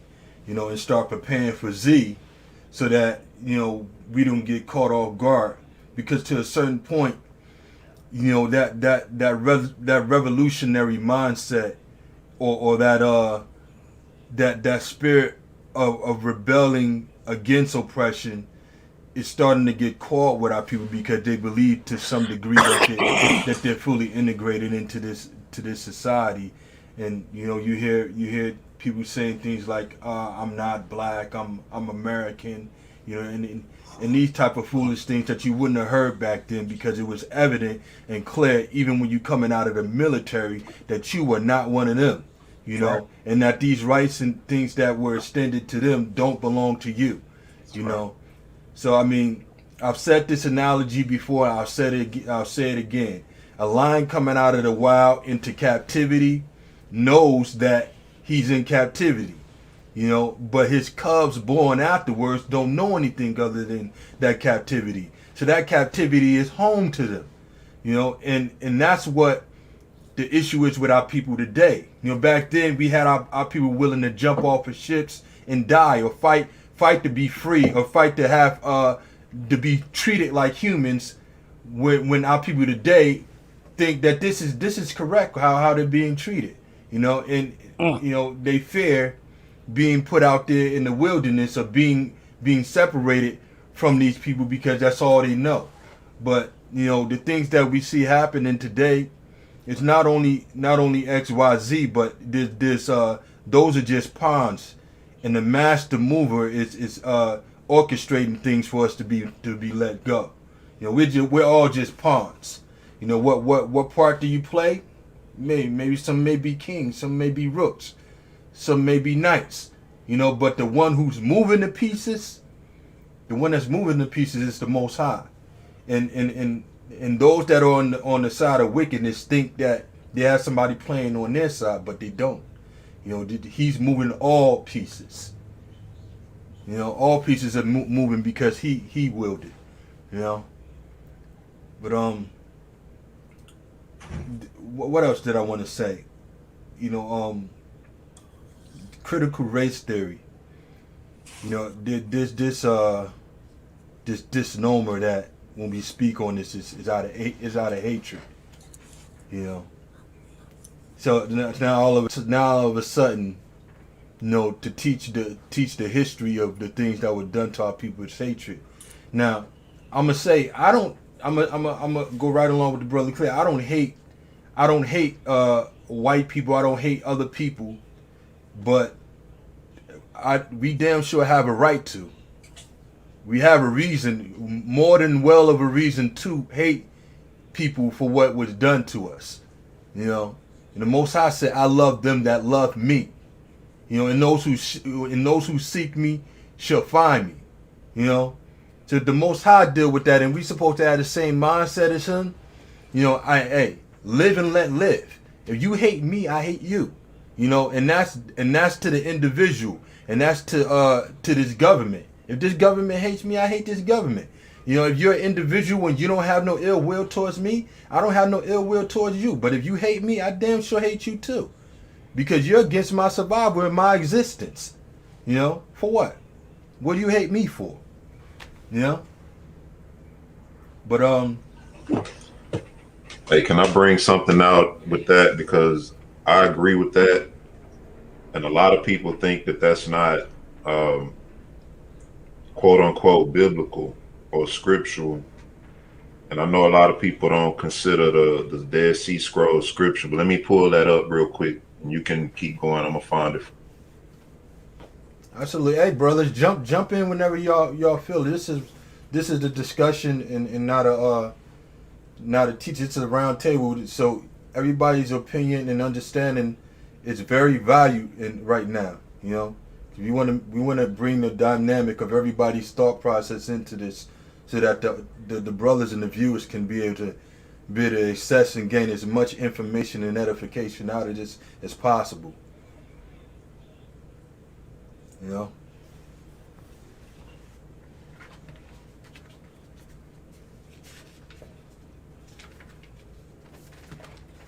Can I be heard?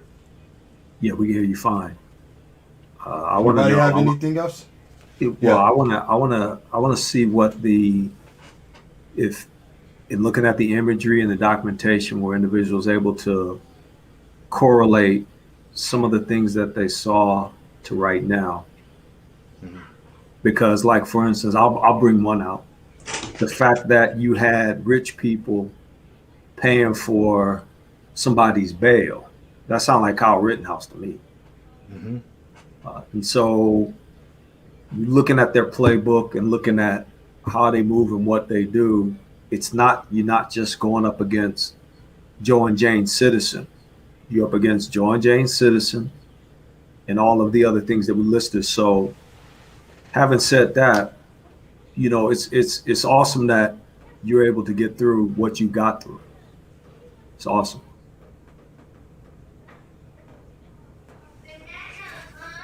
Hey, check this out.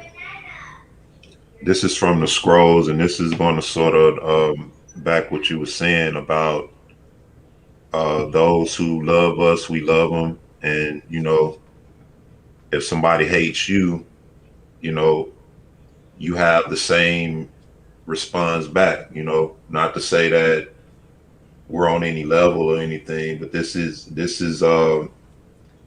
reasoning and discernment that the Most High put in us to deal with, you know, when we dealing with people. Now watch this. He said, I know through thy goodness, I know through thy great goodness, and with an oath I have taken never to sin against thee, nor to do anything evil in thine eyes. And thus do I bring into community all men of my counsel.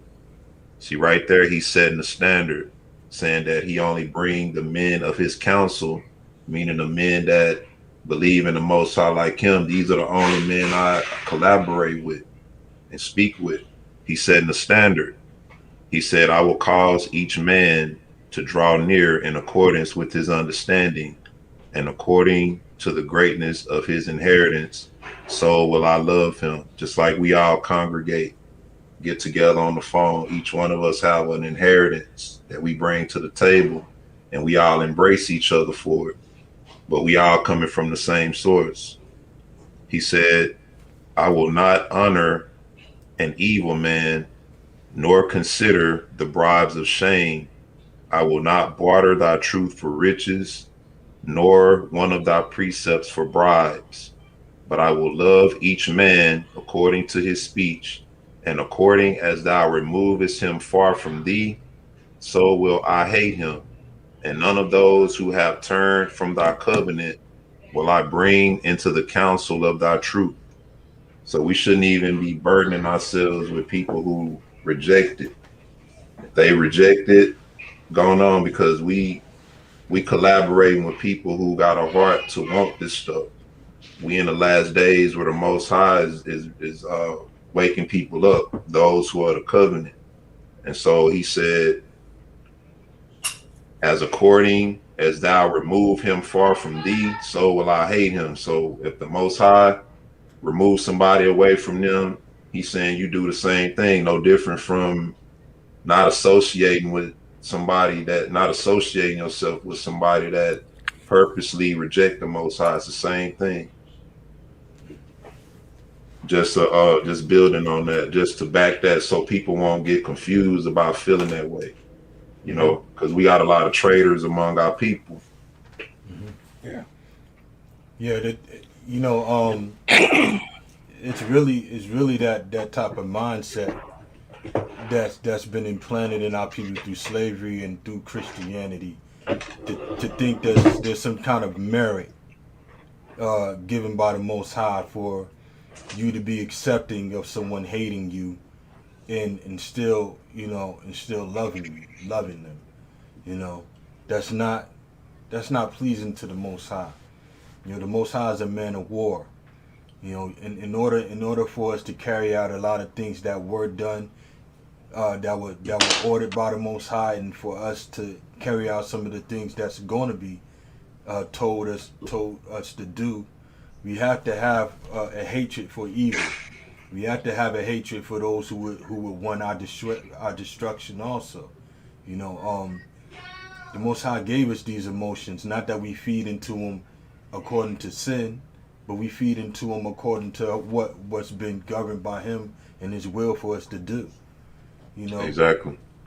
So the Most High, yeah, It's like a righteous resentment or a righteous anger we supposed to have toward things that's contrary. You know, you have to have just balances and just weights. That's what the Most High judge every situation accordingly. You know, every situation accordingly. Does that mean that you go out and you see some white people and you automatically hate them? No, but if a person tends to do you harm, that means you have the Most High. You have a God-given right to protect yourself. You know, you have a God-given right to not be accepting of somebody's abuse upon you. You don't have to accept that, and there's no merit to that, according to the Most High. Now, these religions, and when I say religions, I'm talking about Christianity. You know, these people that committed these atrocities, they'll tell you to forget about it, get over it. Why can't you, forgive and forget and let live and things like that? But these are the same people that if this place is attacked, and I was in the military when this happened, right? Who did the attacks in New York that flew those planes into the tower? Who did that? Was it Saddam Hussein? Or was it Bin Laden? See what I'm saying? But I'm saying that to say this. When I was on that shit, everybody was like, Saddam Hussein, we going back to get Saddam Hussein. Don't even know who did it. Right? Don't know who did it, but automatically, let's strike back. Right? So the mindset of striking back is okay with them. As long as they're not the recipients of that attack. See what I'm saying? As long as they're not the recipients of that vengeance. Then when the vengeance is turned on them, then all of a sudden, why can't you forgive me? And why can't you do. Hey, also, if you want to be technical, it wasn't a whole country that bombed New York either. Exactly. It was just a few people, but they dealt with a whole nation for that purpose, or at least they want us to believe that. I feel like they were just protecting their interests. Thank you. Absolutely. And it was just another reason, another means for them to do it legally. Mm-hmm. Indeed.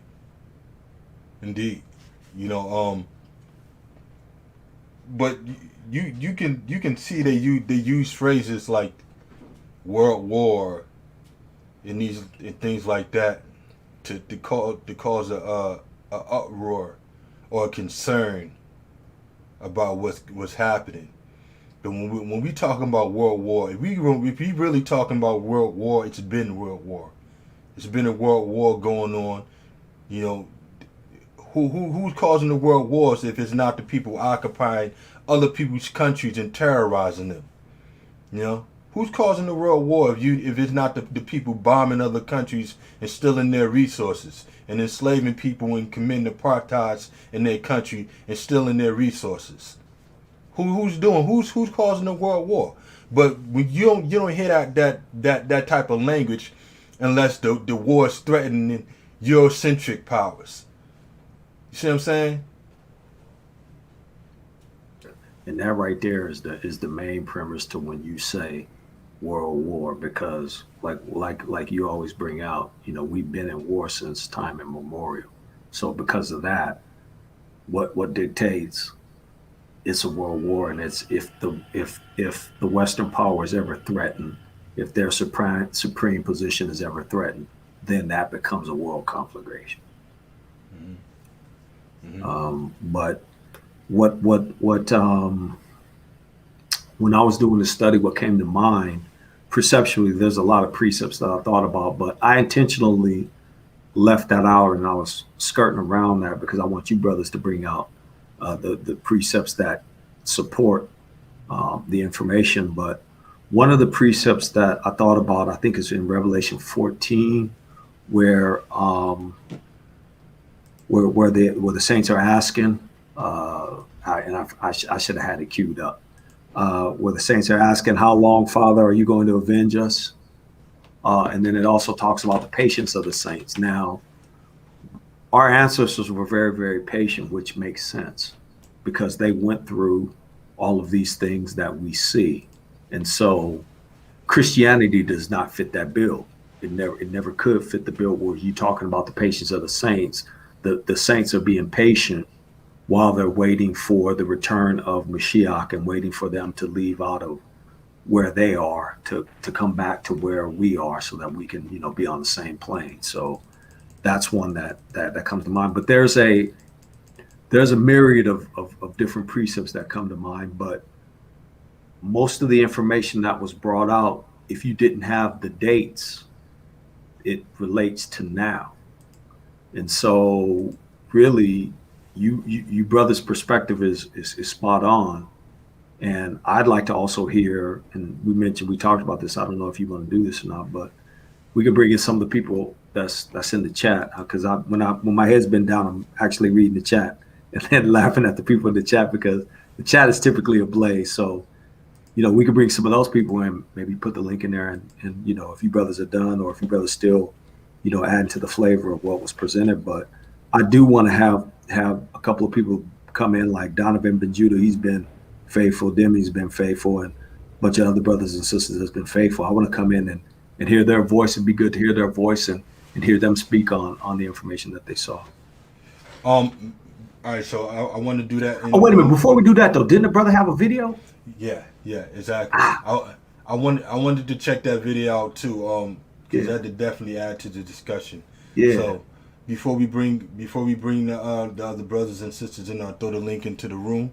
I want to let the brother Ibri bring the video that he was talking about. It's about 10 minutes long. Let him bring that video and we'll share it. All right. So I'm gonna go full screen with it. If we must die, let it not be like hogs hunted and penned in this inglorious spot, while round us bark the mad and angry dogs, making their mock of our accursed lot. Like men we will face the murderous, cowardly pack, pressed to the wall, dying, but fighting back. Claude McKay wrote the poem If We Must Die after a series of attacks against Black Americans in the United States in the summer of 1919. Author James Weldon Johnson coined the term Red Summer to describe those events. A century ago, hundreds of Black Americans were killed in attacks all across the country, and yet the nation has built few memorials to those dead. The Red Summer of 1919 deserves to be remembered. 1919 was somewhat of a turning point for the United States. The First World War ended in November 1918. Veterans returned to America that was rapidly changing. Women would soon gain the right to vote, and prohibition would begin an experiment in banning alcohol. The Army during the First World War was segregated, and some Black regiments were put under French command because white American officers were not comfortable commanding Black troops. Many white Americans blamed the coming tragedy on the French for treating Black soldiers as equals and planting ideas in their heads. Called soldiers of democracy, Black veterans came back to the United States ready to demand civil rights. W.E.B. Du Bois wrote, we return from fighting, we return fighting." For Black Americans, 1919 marked 300 years since the first African slaves were brought to the American colonies, and they had begun to start calling for change. 1919 was a time of anxiety in the United States and the world. The First World War had ended, but other social movements and economic conditions contributed to an anxious time. Inflation was rising. Labor strikes were common. In Russia, the Bolsheviks had overthrown the Tsar. Americans feared Bolshevik agitation might come to their shores. Anarchist bombings were common. The economy was in flux, and in northern cities, white residents were afraid of the new Black migrants bringing economic competition. The Great Migration would eventually send millions of Black Americans to the industrial North and Midwest, fleeing violence, segregation, and lack of economic opportunity in the South. Unfortunately, they were sometimes greeted with the same in places where they relocated. While they were at first unconcerned, Southern employers eventually worried about the loss of cheap labor, or to stem the tide of the exodus. From spring into fall of 1919, these tensions exploded into a series of violent episodes that killed hundreds of Black Americans. Served as a wake-up call, but it also spurred a movement in which Blacks in America fought back, sometimes for the first time. An early episode of violence occurred in Jenkins County, Georgia, in April. A Black church party was interrupted when two white officers arrested a Black man named Edmund Scott for possession of a pistol. A wealthy Black farmer named Joe Ruffin offered to pay his fine, but the officers demanded cash instead of a check. When Ruffin tried to pull Scott to the car, an officer struck Ruffin with his pistol, which discharged, knocking Ruffin unconscious. Ruffin's son, an Army veteran, thinking his father was dead, shot and killed one of the officers in retaliation. In the ensuing gunfight, the second officer was wounded and then beaten to death. As news spread, what was described as hundreds of white men rushed into the town, bent on revenge. Joe surrendered to the local sheriff, who protected him from a mob bent on lynching. But the mob caught and lynched 2 of his sons, as well as another black man who had been in the area. They also burned the church and 6 other black churches, as well as 3 black Masonic lodges in the area. Ruffin was led to another county by the sheriff and put in jail there. Repeated attempts to try him for murder or manslaughter finally failed, but he was left impoverished from his legal expenses, moved to South Carolina, as it would not have been safe in Georgia. No charges were ever filed against any of the men who killed Ruffin's sons or destroyed property. On July 19th, in Washington, D.C., a white woman was jostled on the street by 2 black men.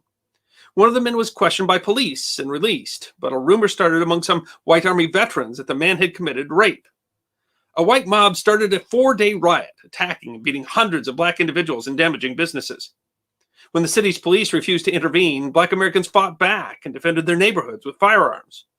There were shootings and attacks from both sides, as President Woodrow Wilson finally sent 200 Army troops to intervene, although heavy summer rains may have done more to quell the riot than the troops.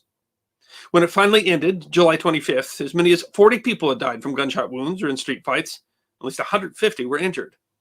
In Chicago, Illinois, a week-long riot was set off on July 27th when a black teenager named Eugene Williams, hanging onto a makeshift raft, unknowingly floated into the white part of an unofficially segregated Southside beach on Lake Michigan. A white man threw rocks at Williams and other black swimmers to drive them away. Williams was hit in the forehead, knocking him into the water, where he drowned. When black witnesses tried to get the man who threw the rock arrested, the police did nothing, and when the bystanders complained, a fight broke out between white and black mobs and spread into 5 days of general rioting. While there was violence on both sides, the vast majority of the acts of murder, arson, and property damage were perpetrated by white gangs against black residents on Chicago's South Side. Police did little to protect the black neighborhoods, and the state's attorney accused the police of arresting African-American rioters while refusing to arrest white rioters.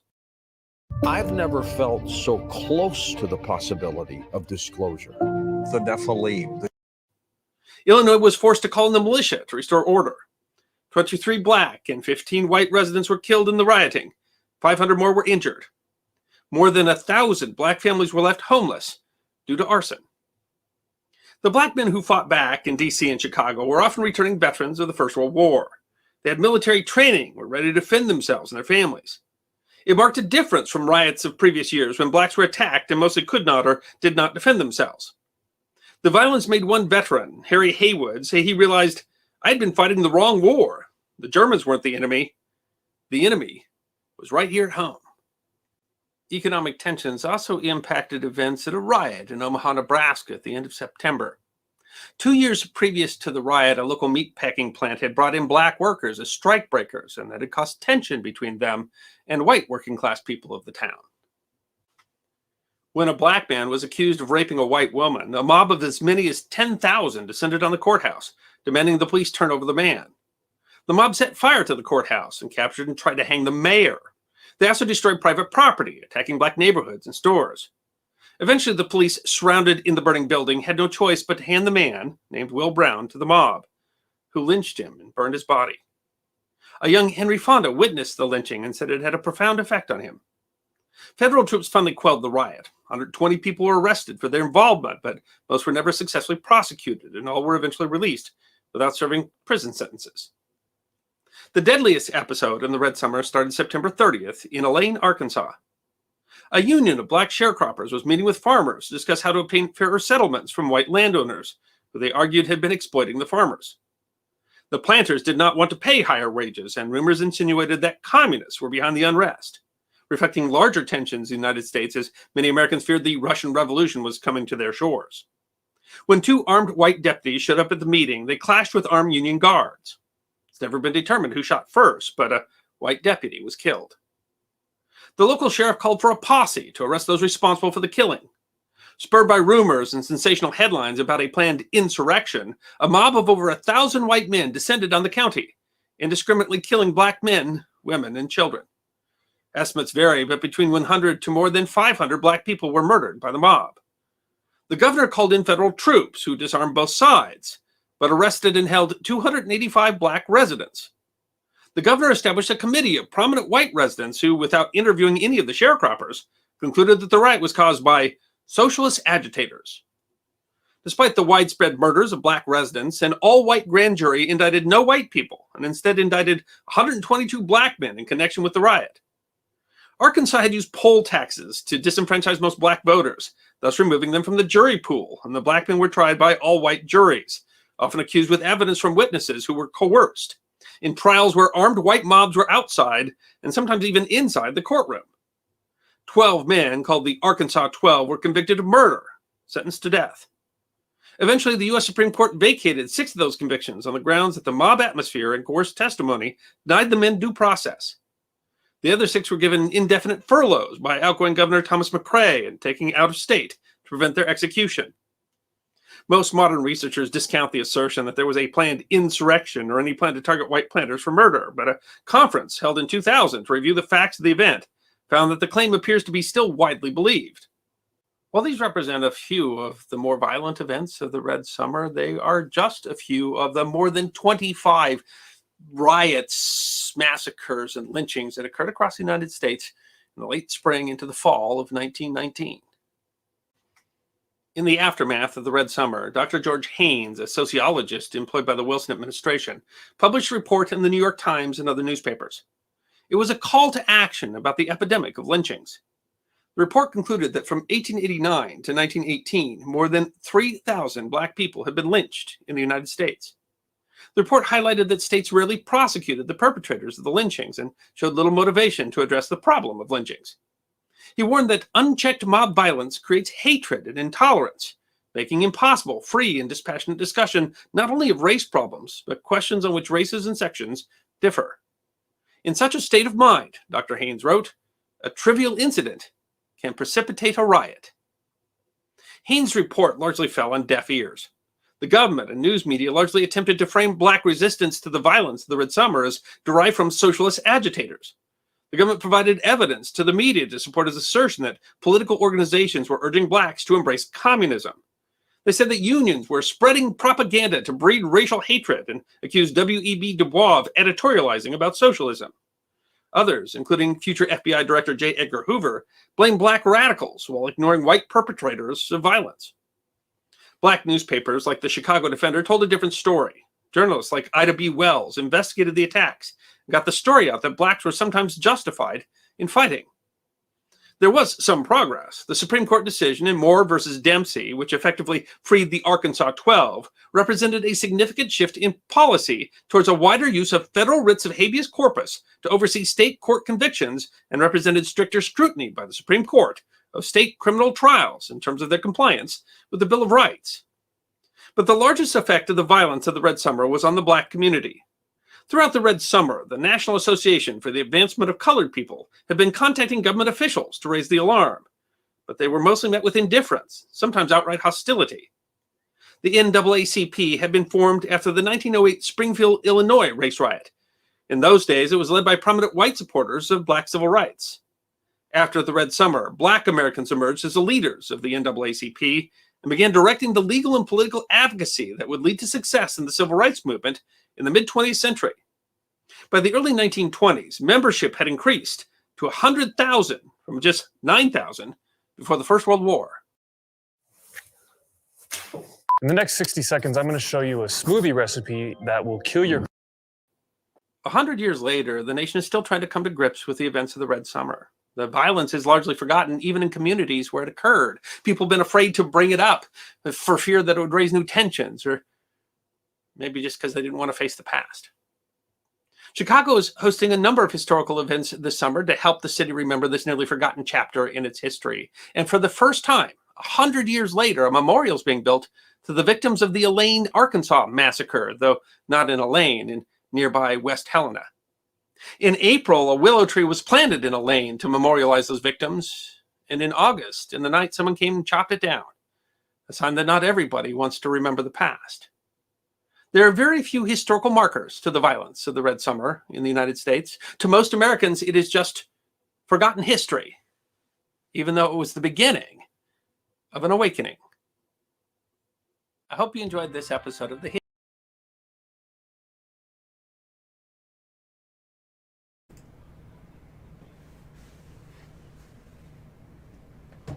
It's interesting to see that a lot of the things that were said from the guy you had already said, but these lynchings, it seems like these mobs have more control over the situation than the so-called authority or those who are supposed to be policing the situation. But you never see that happening concerning our people. You never see them lose their authority or their position of authority when it comes to our people exacting vengeance or even just protecting themselves. They seem to really thwart our attempts to just generally have our own protection of ourselves, But also, I don't believe these policemen would come in to police anybody anyway. I bet the majority of them were a part of the mobs. Yep. You know. That's actually the articles. I mean, I didn't even scratch the surface on the articles that I found, bro. I found a treasure trove of articles that, you'd be now for the next 5 years just deciphering and decoding all the information that's there. But here's the thing. You're like a child, not you, but they're like a child because they continue to do evil and wicked and deviltry, but they're never held accountable for it. And so now what's happening is there's an air about, and you can feel it, to whereas now you're going to be made to pay for all the crimes that you committed, and that's scaring the hell out of them. And so what we need to do is we need to continue to teach our babies, our children, and teach each other about what has happened. But make no mistake about it, judgment is here. And so if you align with this wicked entity called the United Snakes, aka daughter of Babylon, then when she go down, you gonna go down too. And I don't plan on going down with this wicked nation, because here's the thing. What they've taught us is that, okay, Jacob's trouble, Jacob's trouble, Jacob's trouble, Jacob's trouble. And yet Jacob been in trouble for the last 2,000 years. Yeah. So what we already seen, okay, but here's the great thing that a great person said to me recently. And they said, you know what? The Most High just bringing the cup into the room right now. He haven't even given them the cup yet. He's just bringing the cup into the room. And so they wigged out about the cup just being in the room. Now they get one cup, and then they haven't even started sipping it yet. They get to sip that one cup, and then once they drinking that, the Most High will say, here, take this other one too. And then they got to reach around, and while they drinking this one cup, they get to drink this other cup that they got in their hand. Now, Israel is probably the only nation that can drink. We drank one cup and we good money, but you got to do two. Not getting through it. You're not getting through it. Nope. But you know what though? Going back to understanding the Jacob's trouble. The scripture says that thou even thyself should discontinue from thy heritage. That's bull. Even that I gave thee. So, what I understand when reading that is it's going to be a certain disconnect with some of our people concerning their history, concerning their culture, concerning knowledge of their land, their language, and certain things like that. It's going to be a disconnect. What our people have to understand is that disconnect goes further than that. It goes into the understanding that you've been afflicted. You're not connecting 70 AD with your affliction. You're not connecting the Spanish Inquisition. You're not connecting the Arab slave trade. You're not connecting the transatlantic slave trade. You're not connecting Rosewood. You're not connecting Black Wall Street, Red Summer. You're not connecting these things to your affliction. So you're looking at the condition that you're in, and you're saying, I'm not suffering. And you're saying, oh, well, Jacob's trouble is coming. And and the question I would have to ask is, looking back and understanding and knowing your history, Jacob's trouble is supposed to be something that never happened to you before. You understand what I'm saying? So if Jacob's trouble is something that would never happen to you, then you would have to tell me what's supposed to happen in Jacob's trouble that has not happened to you. If you've been being genocide, babies ripped out of mother's stomach, took into slavery. What is supposed to happen in Jacob's trouble that has not happened to the so-called Negro, also known as the Israelite, right? What's supposed to happen? I would even go so far, because the prophecy tells us that we will be destroyed. So technically, we're not even a people right now. We're just dry bones being put back together, and it's by the grace of the Most High that we're able to know who we are. There's a question. It says jabroni, and I think this comment, it says, so anybody telling me it's my job, I think that's a continuation to the comment right above that. But I want to address that, but I want to make sure I understand that comment, so I won't address it the wrong way. It says, so anybody telling me it's my job to spread the news of us being a people will show it to me in scripture. I will say this to that. I wouldn't say it's your job to spread the news, but we are unctioned to speak to those who have ears to hear in these last days, according to Jeremiah. Now, the Bible tells us to speak whether they hear or forbear, but I want to make sure I'm addressing that the right way.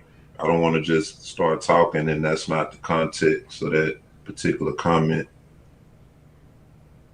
But simply put, if that is, Jeremiah tells us to, this is what we should do, while we're in the land of our captivity. It says, proclaim the truth, everyone to his neighbor. And it says to love one another and love no false oath.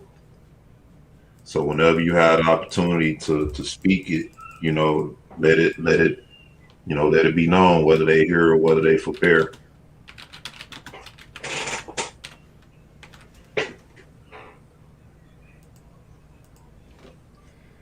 But there's another question that I want to address. All right, so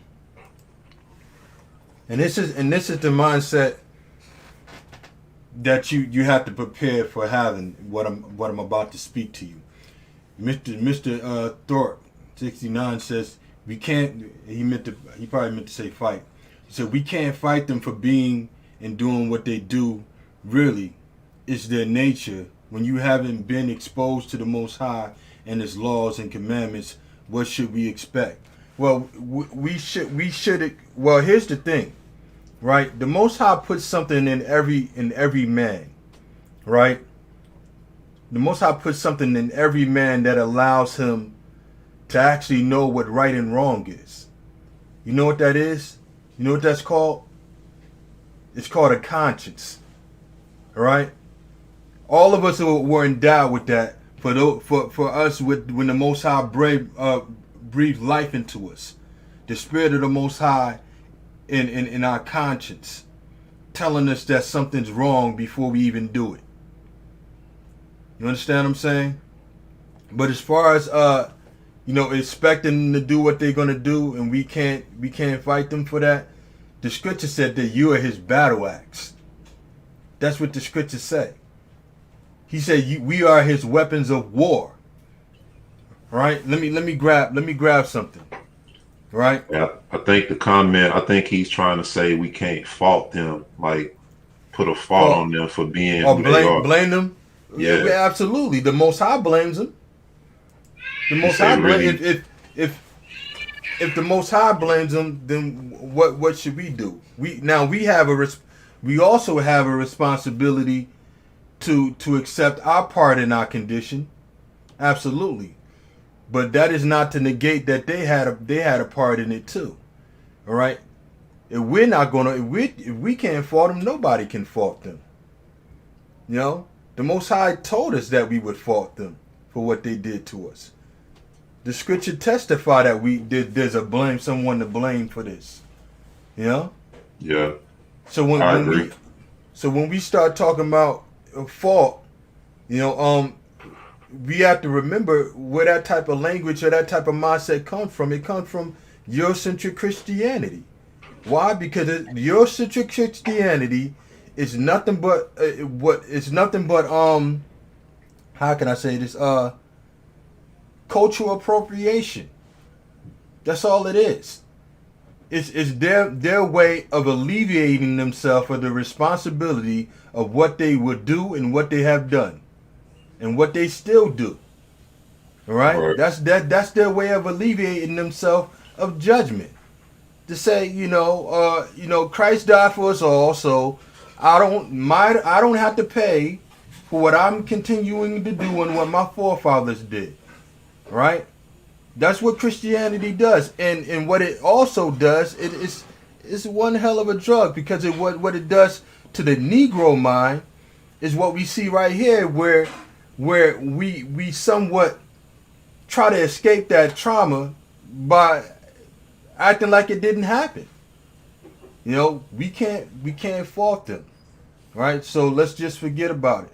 That's the only method. That's the only result that comes out of that. You know. That's the result that comes out of that. If you say we can't fault them, then what else is there left to say about it? Hey, let me somewhat affirm this comment from this perspective, because when you're dealing with judgment, the Most High created them as a vessel for destruction into judgment. So I would affirm this comment from that perspective.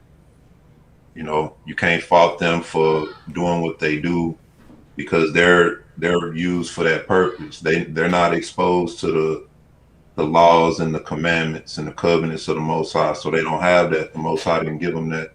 I would affirm this comment only on that basis, but not on the basis of saying we can't fault them for doing what they do. You know, because there's still an accountability there. But the Most High does have him a people reserved for destruction and for judgment, just like he reserved us for redemption. And it's not because there's no choice involved. It's because the Most High in his foresight knew what these people would do. Exactly. You know, he knew what these people would do. But that's another thing, man. We have to realize every person here, man, living, man, you have a choice, you know, and if you hold to that side of evil, you know, and hold to that side of death, you will find it, according to what's written. You know, the Most High lays out the understanding of how wicked people think in the Apocrypha. I believe it's Second Esdras. You know, he lays out the mentality, how they view the world and how they view his creation. Now, how is it that you can have someone grow up in poverty, right? Grow up around situations where they're forced to survive by taking advantage of others and exploiting other people's weaknesses, but this person turns from that and begins to follow the way of the Most High without anybody telling them. But then you have somebody who's grown up, right? Having opportunities to succeed in life, having people around them that show they love them and care about them, right? On a consistent basis, and this person will grow up to be a serial killer. How is that? How do you have two different spectrums where one should produce one thing, but it produces the other, and you have another that produces the opposite of what it should? See? Because it's choices. People make choices in their lives to turn away from the Most High. People make those choices to not listen to their conscience. You know? But Christianity want to blame an omnipotent devil that's going around telling everybody to do evil, when the evil is within you. It's the choices you make. You know, Israel had a choice. The Most High gave us the answer to the choice. He said, I sit before you life and death. Guess what? Here's the answer. Choose life. Right. Right? Amen. Amen. And what did Israel do? We chose death. And that's the situation we're in right now. But that doesn't negate everybody else from the choices that they're making. Right? So when we look at things and we talk about fault, we're talking about responsibility that goes along with it. Judgment goes along with that. Salvation goes along with that. You know, we talk about fault. We're talking about justice, because in order for justice to be brought forth, right, and things to be made right, somebody's going to have to be at fault. Did you want to say something, Brother Cleo? You know, so it's not we understand the snake is a snake, and a snake will bite you. You understand there's a nature to everyone that lives, right? But we also understand in unison with this nature, there's the ability to choose. You know. He said, didn't the Most High say they took it too far? Yeah, they did further our affliction. You know, the Most High set a time limit on this servitude, but they don't want to let us go. So they furthered our affliction in that regard. You know, it wasn't like I'm reading in the comments, you know, some of the things that they did, the tactics that they used, absolutely. Way too far, you know. You didn't have to do a bug breaking process on our people for us to serve. You know, it wasn't enough for us just to serve. When you look at the other captivities, you know, they didn't do these things to us. Our people were more so willing to join into the customs of the other nations, but they didn't separate our families. They didn't dehumanize us, you know. Of course, if you're a servant, you're going to be second class anywhere you go. But, you know, the magnitude in which they did things, you know, in this kingdom was just, you know, it's indescribable. I don't even think we really understand the level of stuff they did to our people and how it still affects us today. You know, no type of healing or what you call it, a process of healing from this. You know, it was just a switch in the times. You know, after slavery, we go right into civil rights. After civil rights, we go right into systematic racism, and the whole time we forcing ourselves to not see it for what it is, as a means of trying to elevate, you know, and come up, and it's not working. Can't nobody survive without a culture, and they separated us from that. Yeah, they went too far in more ways than we can even describe. You know how they really went too far by trying to set themselves as gods over us. That's how they really went too far, because it wasn't enough for us to be under them and be under their rule. They had to make themselves gods to us. They had to make us worship their practices. They had to make us turn away from the Most High more and more. And they had to make us turn away from our heritage of who He said we were. If you name your son something, and then you say your name's Israel, and then you get a phone, you call your son to talk to him. Somebody answer the phone. Oh, you want to speak to James? Who is James? I'm calling to speak to Israel. Oh yeah, his name James. No, it's not James. That's not the name I gave him.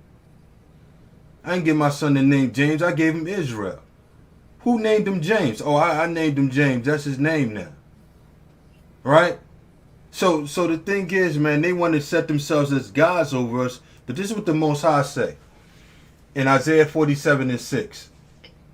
I'm going to read. He says, I was wroth with my people. I have polluted my inheritance and given them into thy hands. Thou didst show them no mercy.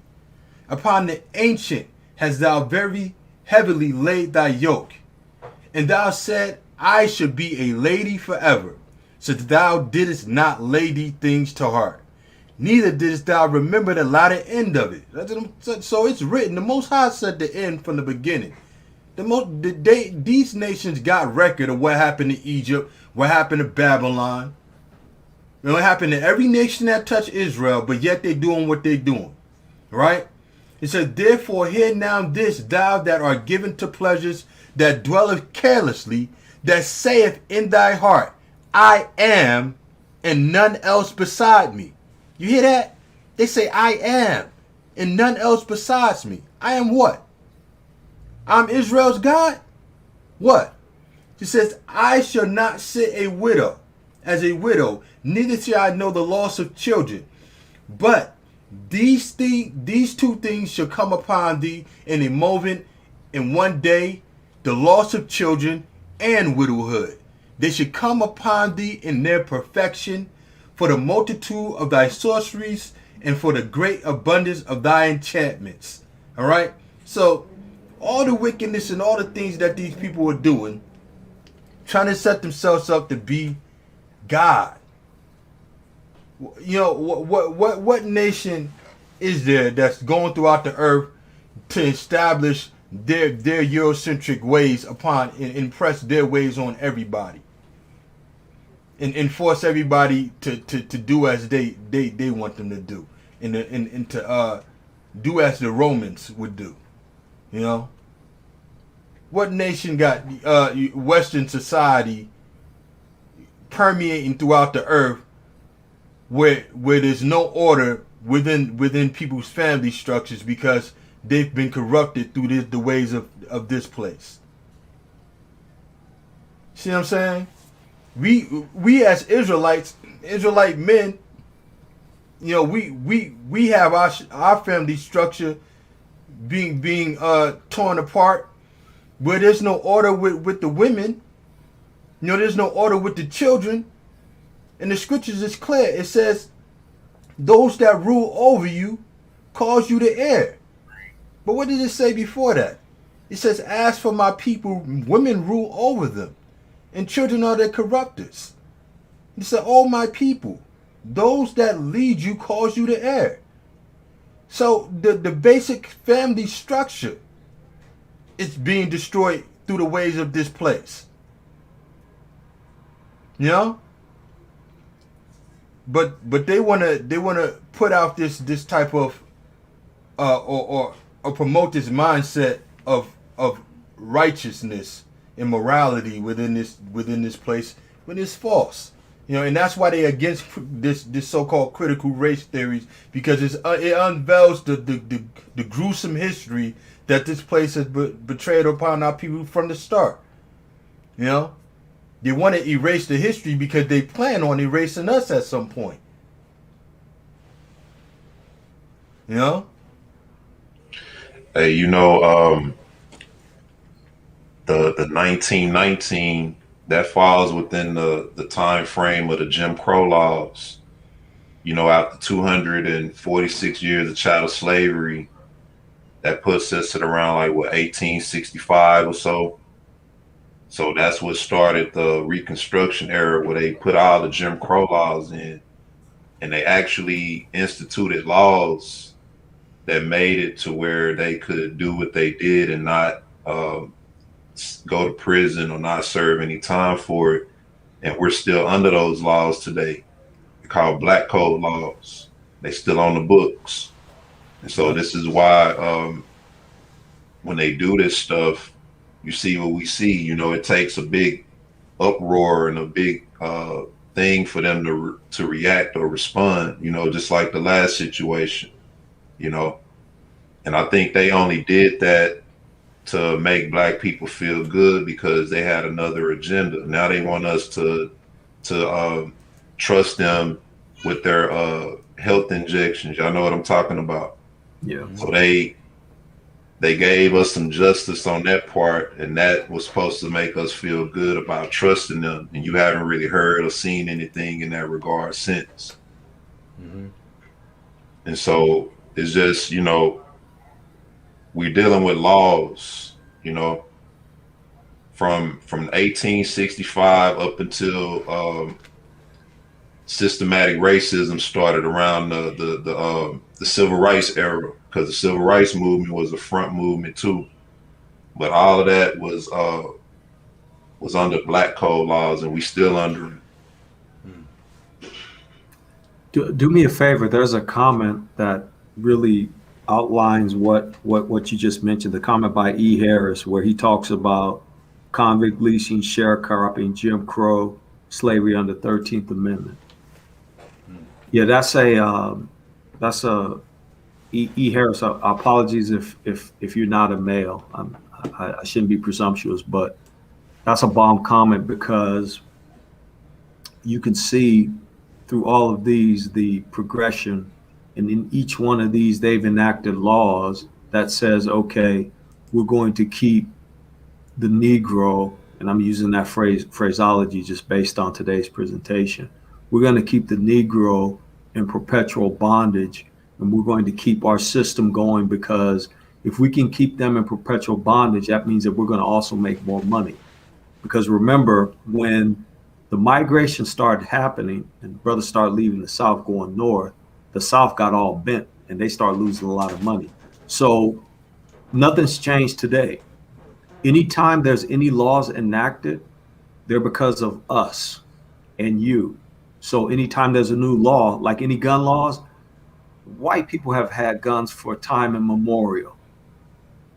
Certain blacks in certain areas have just now figured out, okay, we need to have hammers because these people is nuts. And so because we can't get hammers, they enact these laws because they don't want you to ever get on equal footing. And that's why during Red Summer, they were putting the soldiers in a bag and taking their guns. And there's other articles that I didn't get to, but to disarm you and to take that away from you means that, okay, that leaves you powerless. Okay, so take everybody guns then. Take everybody guns and everybody knives. I said it on the one shot, I'll say it this time. I'll take 100 Israelites, I'll give you 1,000 of your guys, and me and the 100 Israelites will win. And I don't care what nation you pick. So if you ever leave us on equal footing and leave us alone, we'll do this. I know that. But now part of that was, okay, even if you look at Tulsa, even if you look at Black Wall Street, even if you look at Red Summer and all the things that happened between now and then, right? We still had to serve out our penalty. What was prophesied in Genesis.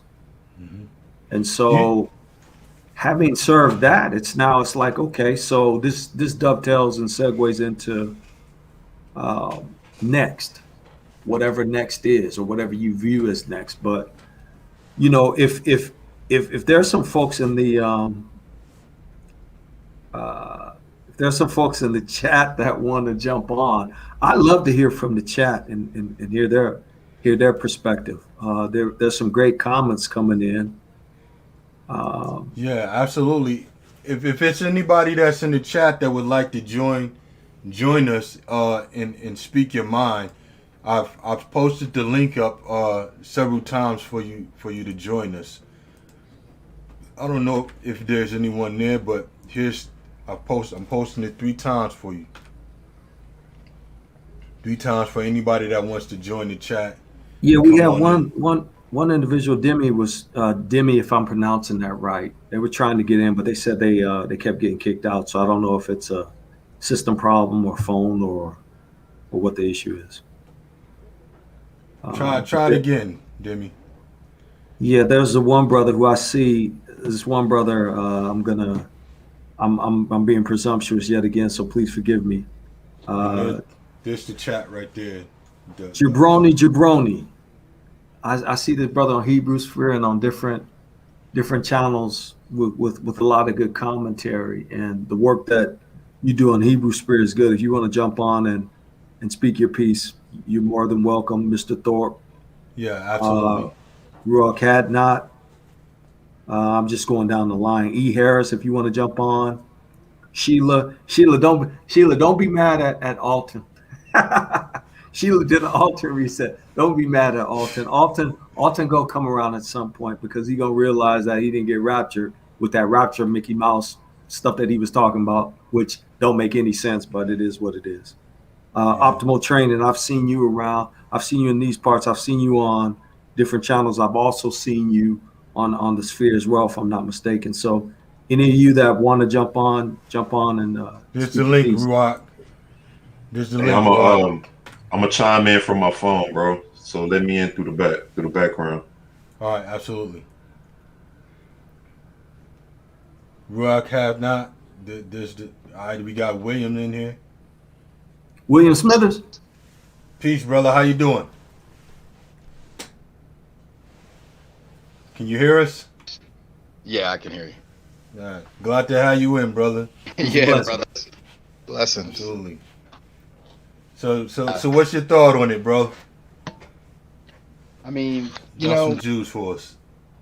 I mean, based on what you guys are saying, I definitely agree. A lot of it has to do with the fact that accountability is now in the forefront, from my opinion, and a lot of these folks are losing their commonality. One of the what I think is we're entering a time of natural law superseding moral relativism. The Gentiles' mindset is moral relativism. It's like legislation. It's man's law.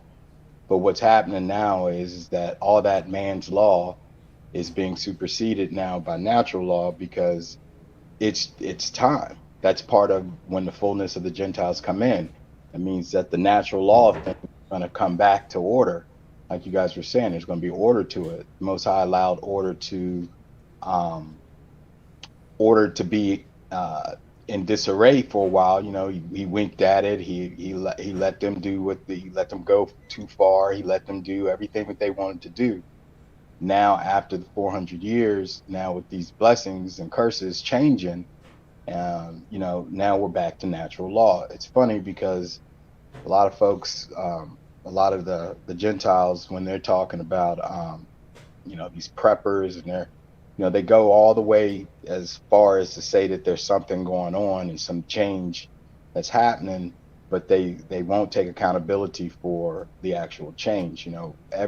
History has shown that each civilization, each Gentile civilization from Babylon, has initially came and went. And the way that they left, or the way that they were destroyed, was due to their mind. Their mind went. Once their morality left and their saneism, if you will, left them, then they were destroyed. And that's what we're seeing today. We're seeing a lot of this ideas of this narrative, like whatever they said to us, we were indoctrinated. Now we're out of this indoctrination, but that indoctrination narrative is gone. Like it's like now it's like, well, why would I believe in Egyptologists? I mean, they're all British. They all were Anglo narrative people from the very beginning. And so now that whole narrative is now we are allowed to question it now, which is something so huge that we never had that opportunity. My father didn't have the opportunity. My grandfathers didn't have the opportunity to question their narrative. I get to question their narrative. Not only do I get to question it, I get to set it straight because I'm a student of history. And when I correlate the historical narrative, the Negro historical narrative to the biblical narrative, they don't have much to say. It's like they accept it only to X degree, And after that, they can't go any further. And that's why they're, what you guys are saying is spot on. That's why I had to jump on, because it's natural law. That's what we're going into now. This is what the Most High was saying. His law is bond, so to speak, and he allowed them to dismiss his law for a long time and manipulate his law. And now this law is coming in, and it's funny because you can see, even with the mask thing, everybody's out here going, I can't believe that people are still wearing their masks. Well, what I can't believe is the fact that people believe these people whose track record, history, and whole ideology has been to kill, steal, and destroy, and rob, and rape. And yet, at the same time, we're supposed to believe these people who have done all these things that are against the natural law of things. And it's funny because they just won't get it. They just won't get it. Oh man, the brother said a mouthful. Man, boy, did he! And listen, the last part, and you got to know something's wrong, something's amiss, because they giving away lotteries, they tried to give away weed, they giving away money, they giving away trips to Spain, they're giving away, every state is giving away money. It's like, who's doing this? Where's this coming from? Exactly. We live in a capitalistic society. And in a capitalistic society, it is a society based on take. When you go into Trenton by train, it's funny because when you go into Trenton by train, right as you get into Trenton, New Jersey, it says, money makes the world take. And it's interesting, that concept, because that's capitalism in its finest. We got Jojo Biden, who doesn't have a clue about, I don't even know if he's a real person, but that's something else. But we got these guys and gals up in leadership who has shown no propensity to lead. And so that also is biblical, where it says, they will lead you astray. So I mean, we're at a crucial time. It's a magnificent time. It's an amazing time. And unfortunately, not everybody's going to be able to see it. Not everybody's going to be able to be part of it. And that's just, I've made my peace with that. My family, my friends. I mean, there's nothing I can do about that. It's all the Most High, So this is what it is. Man, that's, you know what I was thinking about when we was talking about the natural law? I was thinking about what Mashiach said about building your house upon the sands. Yes. Right? Yeah. And you can apply that to a kingdom too. And I'll show you what I mean. All right, so the scripture I'm talking about is written in Matthew chapter 7, and I'll go 21 to 27.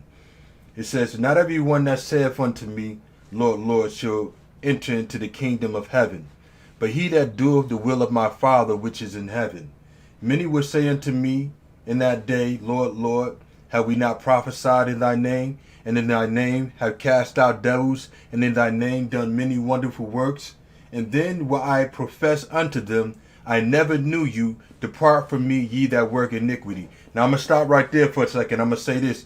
The scripture says, "He that saith I know me, and keepeth not my commandments, is a liar, and the truth is not in him."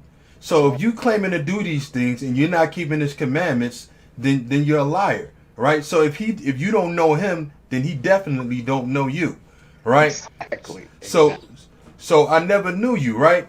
But then it goes on in 7 and 24 through 27, and it says, "Therefore whosoever heareth these sayings of mine and doeth them, I will liken unto a wise man which built his house upon a rock. And the rain descended, and the floods came, and the wind blew, and beat upon the house, and it fell not, for it was founded upon a rock. And everyone that heareth these sayings of mine and doeth them shall be likened unto a foolish man." No, he said, "Everyone that heareth these sayings of mine and doeth them not should be likened unto a foolish man which built his house upon the sands.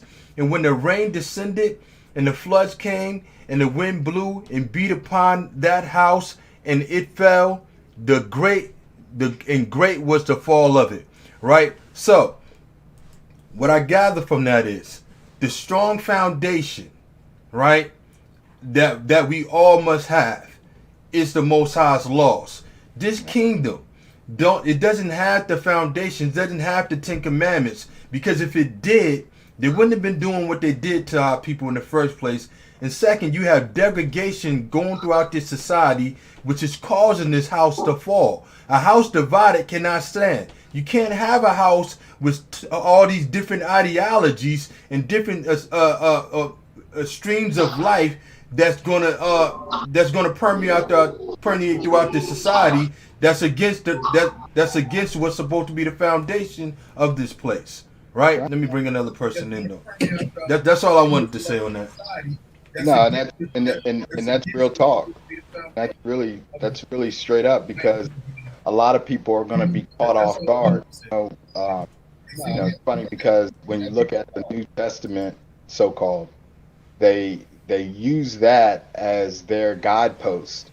And to me, I think Romans or Paul's works are sealed, are still sealed. Like, those works are not going to be given until the end, when people can understand the spiritual side, because Paul was more of he was connecting the spiritual to the carnal, the spiritual to the world. And what the Gentiles did was they took that and confused everything and created their so-called New Testament. And so now, because we're in, these guys, the prophets and the disciples in the New Testament were not speaking of anything in the New Testament. They were speaking of everything in the Old Testament, so-called, the Torah, the Tanakh. So as everything ebbs and flows, we got to come back to what was the beginning. And the beginning was the Old Testament, or the Tanakh. So now where there's no spiritual control, no spiritual, or rather no religious control, and no religiosity, if you will, anymore, to be able to help these people maintain their spell, right? Because it was a spell, their spell over us, the people. Now we've gone back to the beginning, going back to what you were saying, in Matthew. He was like, the foundation is what you have to build on. So now we're going back to the foundation and learning the narrative the way it was supposed to be. Right now, there's nobody on the earth other than us that can explain the Bible's narrative properly, because they took it. They stole it. And when you steal something or rob or take something, you don't have the actual story behind, the true story behind it, which is why. Let me stop you right there, bro. Not only that, and I want to give the other brother a chance to speak. But I'm sorry. You hit up on a good point. Here's the thing: they don't have that spirit because it was never given to them. It's not their book.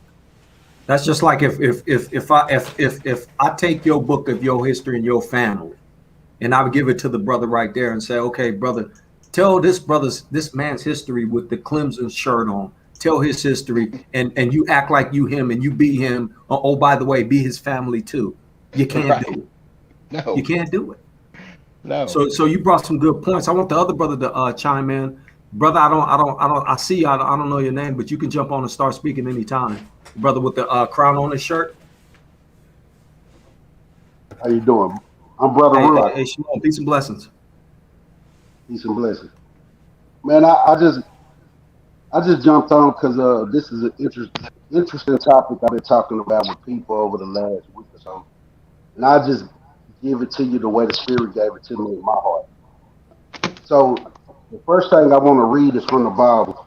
I want to read this before I start to speak. This is Luke 24, verse 44. It said, and he said unto them, these are the words which I spake unto you while I was yet with you, that all things must be fulfilled which were written in the law of Moses, in the prophets, in the Psalms concerning me. All right, so the Mashiach is saying this in front of scribes and Pharisees and people that's inside of Jerusalem at this time. What we got to understand is, looking at the people that was surrounding the Mashiach was the scribes. Let's talk about them, the Sadducees. The Sadducees only believed in the first 5 books of the Bible. Okay. Then we had the Pharisees. The Pharisees believed in the first 5 books plus the whole Old Testament.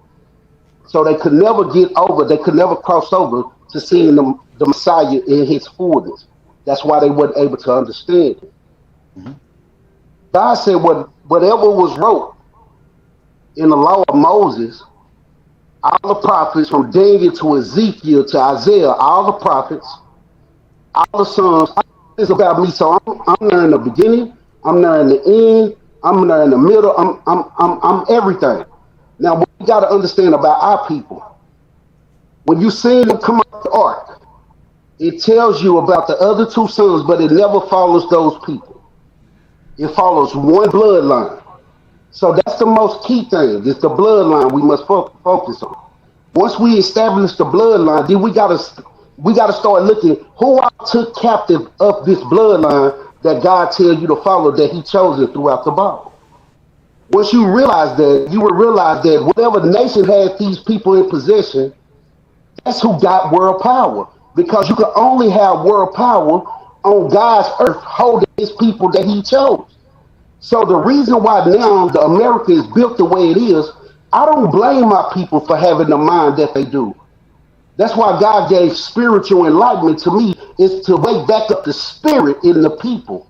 Because the people don't know that by you being chosen for something, see, there's a lot of first round draft picks that go to the NFL. Those are the ones we consider chosen. But every other round after that, those are the ones who they just get in because they may have a certain skill set that qualifies them for that job. Well, when we're talking about salvation, we're chosen, but the people who are chosen, we constantly drop the ball.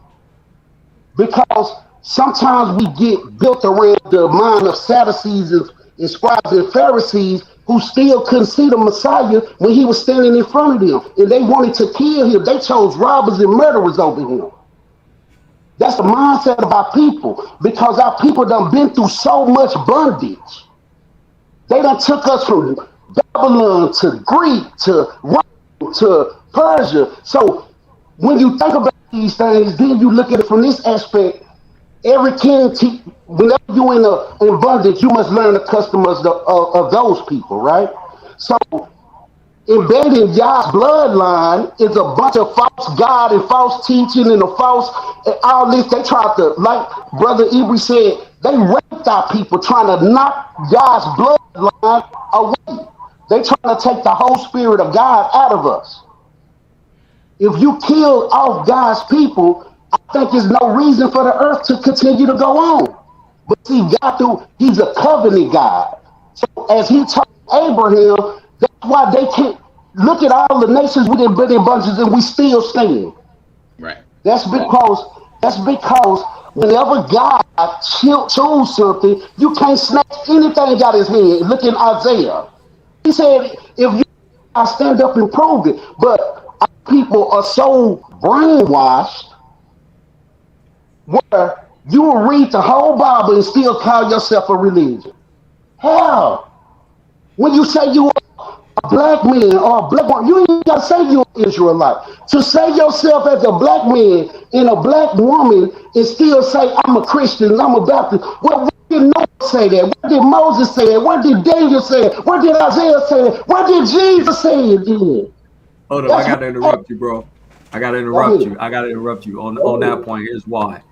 That point right there, and this is my own personal belief, but there's nowhere in the book that from the front to the back, even the extra biblical books, there's no such thing as a Christian. That's some made up event made up by Rome so that they can be included. There's no such thing as a Christian. I was about to get into that. Well, the thing is, there is a such thing. That's what the devil created. So we can't never negate the fact that the devil is real. I agree with you on that. Because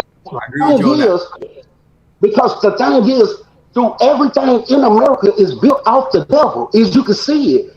What they do is they try to take symbolic things, they try to take our customs and put it into their customs and just change the narrative. Mm-hmm. Cultural appropriation. They've been doing it. Cultural That's history. appropriation. I've been waiting for you, brother Ruach. I'm glad you decided to join us, man. You Hallelujah. told us that the last time too, bro. The last time we was on there, you spoke on that. But continue. Well, that's why I tell people I'm built off the law of love. See, I understand what Jesus was saying when he said, love your father whole heart, whole soul, whole mind. See, the thing is, all God laws that Moses wrote is built off the law of loving Yah. You see what I'm saying? See, when you love something, that means you fear it because you don't want to disappoint it. Well, the thing is, our people don't fear God. We love to call on them in the times of needs and the time of distress. But this is the thing. I feel like a lot of prayers fall short because of our mindset, because how we think and who we are. Now, for brothers like this that set platforms on Saturday, on the Sabbath, if you keep the Sabbath, me, I keep the love and law. I haven't. My brother Ibra is the one who started putting me on the history of the Bible. So at once I had that Christianity mindset too. Until God said, "Why are you calling yourself that?" That's what the Spirit. I listen to the Spirit. The Spirit speaks to me. If the Spirit ain't spoke to you, maybe your meditation is out. But God speaks to His people. Believe me. So no man taught me this. I taught myself who I am through His Word. The Word is law, and God don't break His word for nobody. So let's look at America. America split it. Rome, like I said, Daniel, Rome never was overtaken. Okay, so America is split it, and some of those people traveled to America and they invaded this land first and foremost, right? So what did they do when they got to this land? They said, okay, we want power, so we need to go. They didn't go to Africa to get the Canaanites. They didn't care about the Africans. They needed the Jews of God. Once they brought the Jews of God here, that's when attention came here. Just then you'll be able to follow world power. Just follow once and you will be able to follow why they put us and do us the way. No doubt, we are a cursed nation because we did go against the grain. That's no doubt, but we still chosen. We still His people. We are still not supposed to be treated in certain ways. You see what I'm saying? Like captivity, this is. Go ahead. I'm sorry. Hold on. I really want to get the brother William a chance to speak on that too. I want to see the brother My William. apologies. Go ahead. That. No, it's cool. Go ahead. These Jews, man, don't put them away, man. Don't close the chest yet, bro. No, I mean, my heart is always open. That brother's speaking the truth. I mean, at the end of the day, I mean, one of the things that we forget about is the land. Like, it's huge. The land is the key because he said he ain't gonna destroy it. He's just gonna rejuvenate it. He's gonna restore it. Mm-hmm. So the land cannot be, the people can't be the people without their land. It's the way, it's the natural way of things. Like, that's why all this is changing. And to be honest, based on just biblical history, every time that the Most High wanted to make a fundamental change in the land, He moved people off of it. He sent people, brought people in, moved them out the way. The same thing that's going on here today. A lot of brothers want to say, I understand the Africa situation, I get it, and I think that we had a large Southern Kingdom presence in Africa, but the way I see it, just based on history, if the Most High, if the Creator of the universe created everything, are we to believe that He just forgot about the Americas? Don't worry about the Americas over there. The Americas is the key. This is, based on what I read, this is more the promised land than that little stretch of Palestine that they fighting over, or the Niger Valley or the Congo area. Then all of the Americas holds the key. It's the principle of the land. Like when they look at LIDAR and they put LIDAR over the Amazon or in Mexico, they're finding huge civilizations that they never thought of before. Now, this is the same principle of the Most High, moving people off of his land. So to me, when we look at what's happening today, and it's funny, this hasn't started over in Africa. This is starting in America. And the only way that the mind can change is if the land allows it. The Most High, of course, he steers it. The Holy Spirit provides the wisdom of it, and the land pronounces it. Right now, the land is pronouncing. And what do I mean by that? I mean, now that we know that the oldest pyramid is in Mexico, it's in the Americas. We know that the oldest megaliths in the world are in South America and North America. We know that the giants for Canaan, the Canaanite giants, are in America. We know that the Grand Canyon had to be pre-flood.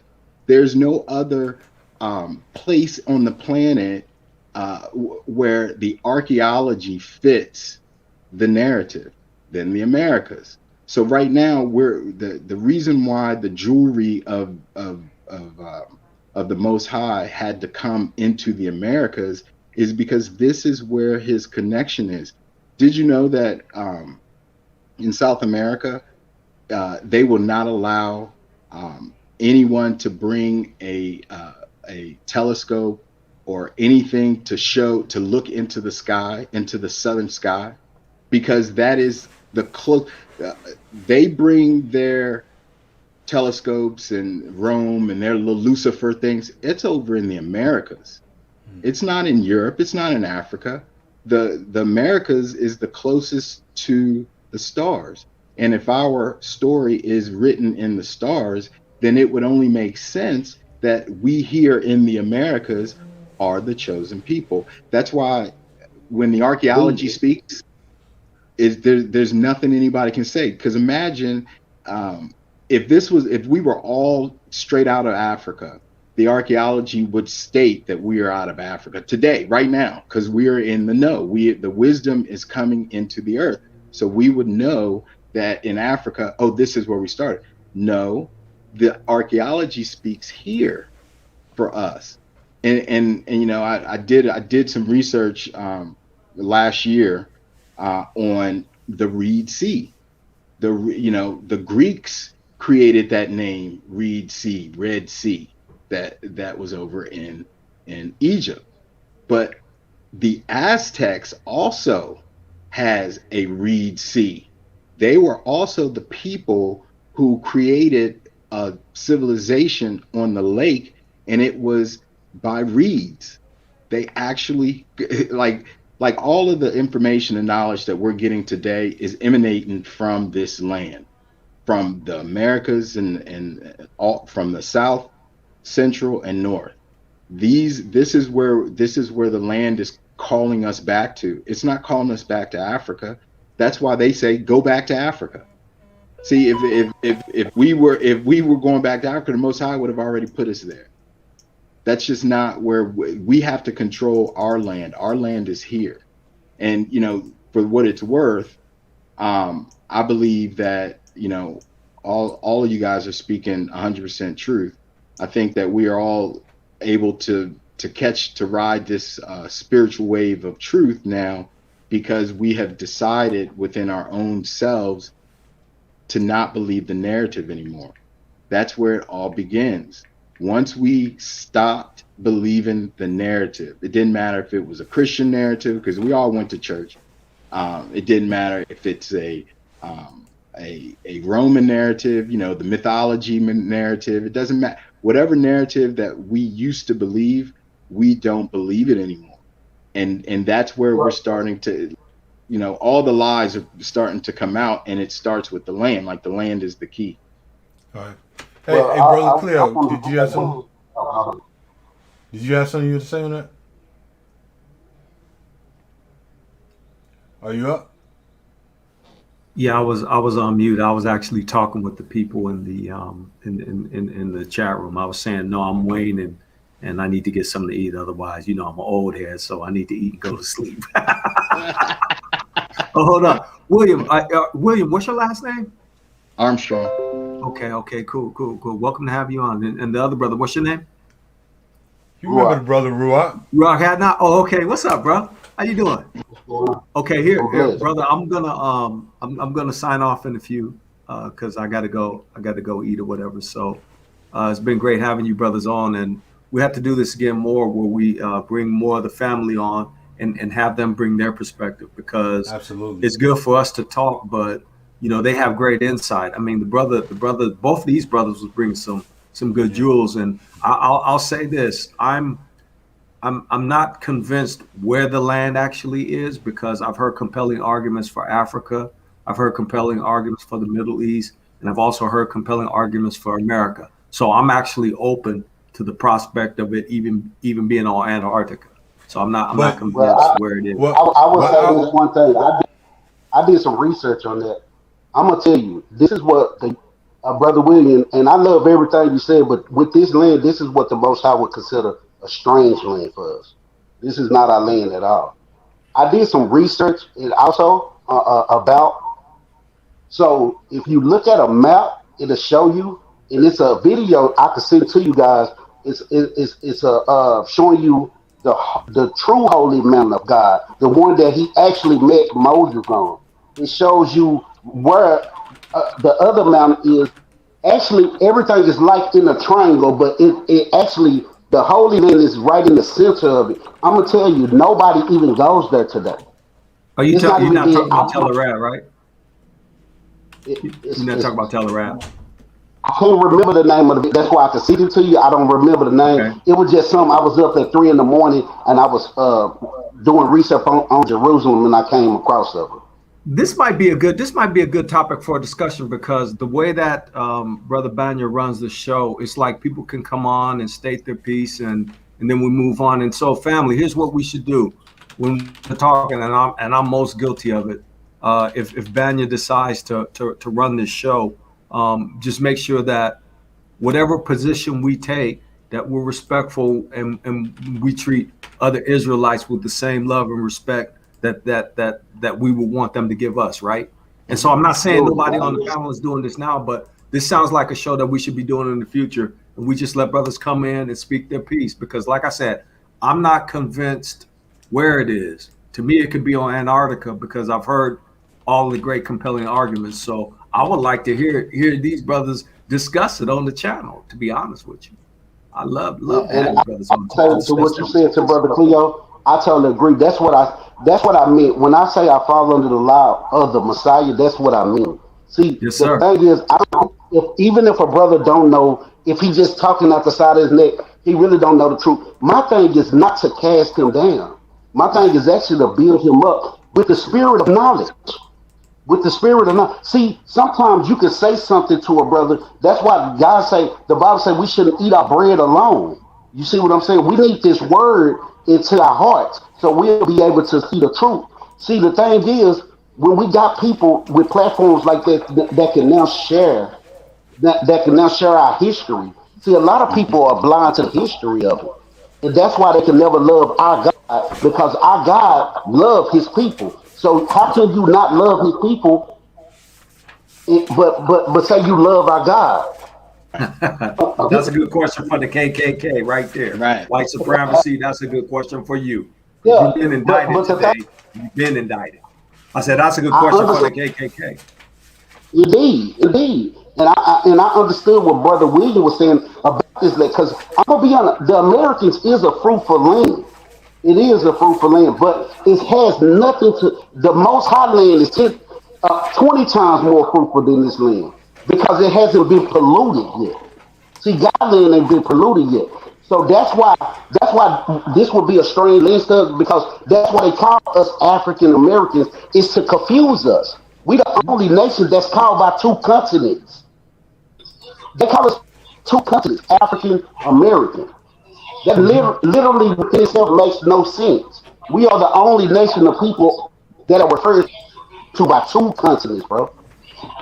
Two continents. They don't call nobody else. Go ahead, brother. I'm sorry. Hey, I want to read something to you, brothers, and what I'm gathering is a reason why we're seeing certain correlations with Israel in different areas of the world, and I'm going to read something to you.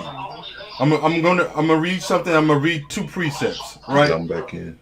All right, so I'm going to start with Second Esdras. My headphones in, so Second Esdras, chapter. I can hear. Hold on, let me get you on there. Can you hear me now? Yeah, you coming in good. All right, get the brother Barack in here again. All right, so I'm gonna read, and I'm gonna read this, and then I'm gonna read something out of Psalms, right? So in Second Esdras, chapter 6, verse 53, it says, Upon the sixth day thou givest commandments unto the earth, that before thee it should bring forth beasts, cattle, and creeping things. And after these Adam also, whom thou madest Lord over all thy creatures, of him come we all, and the people also, whom thou hast chosen.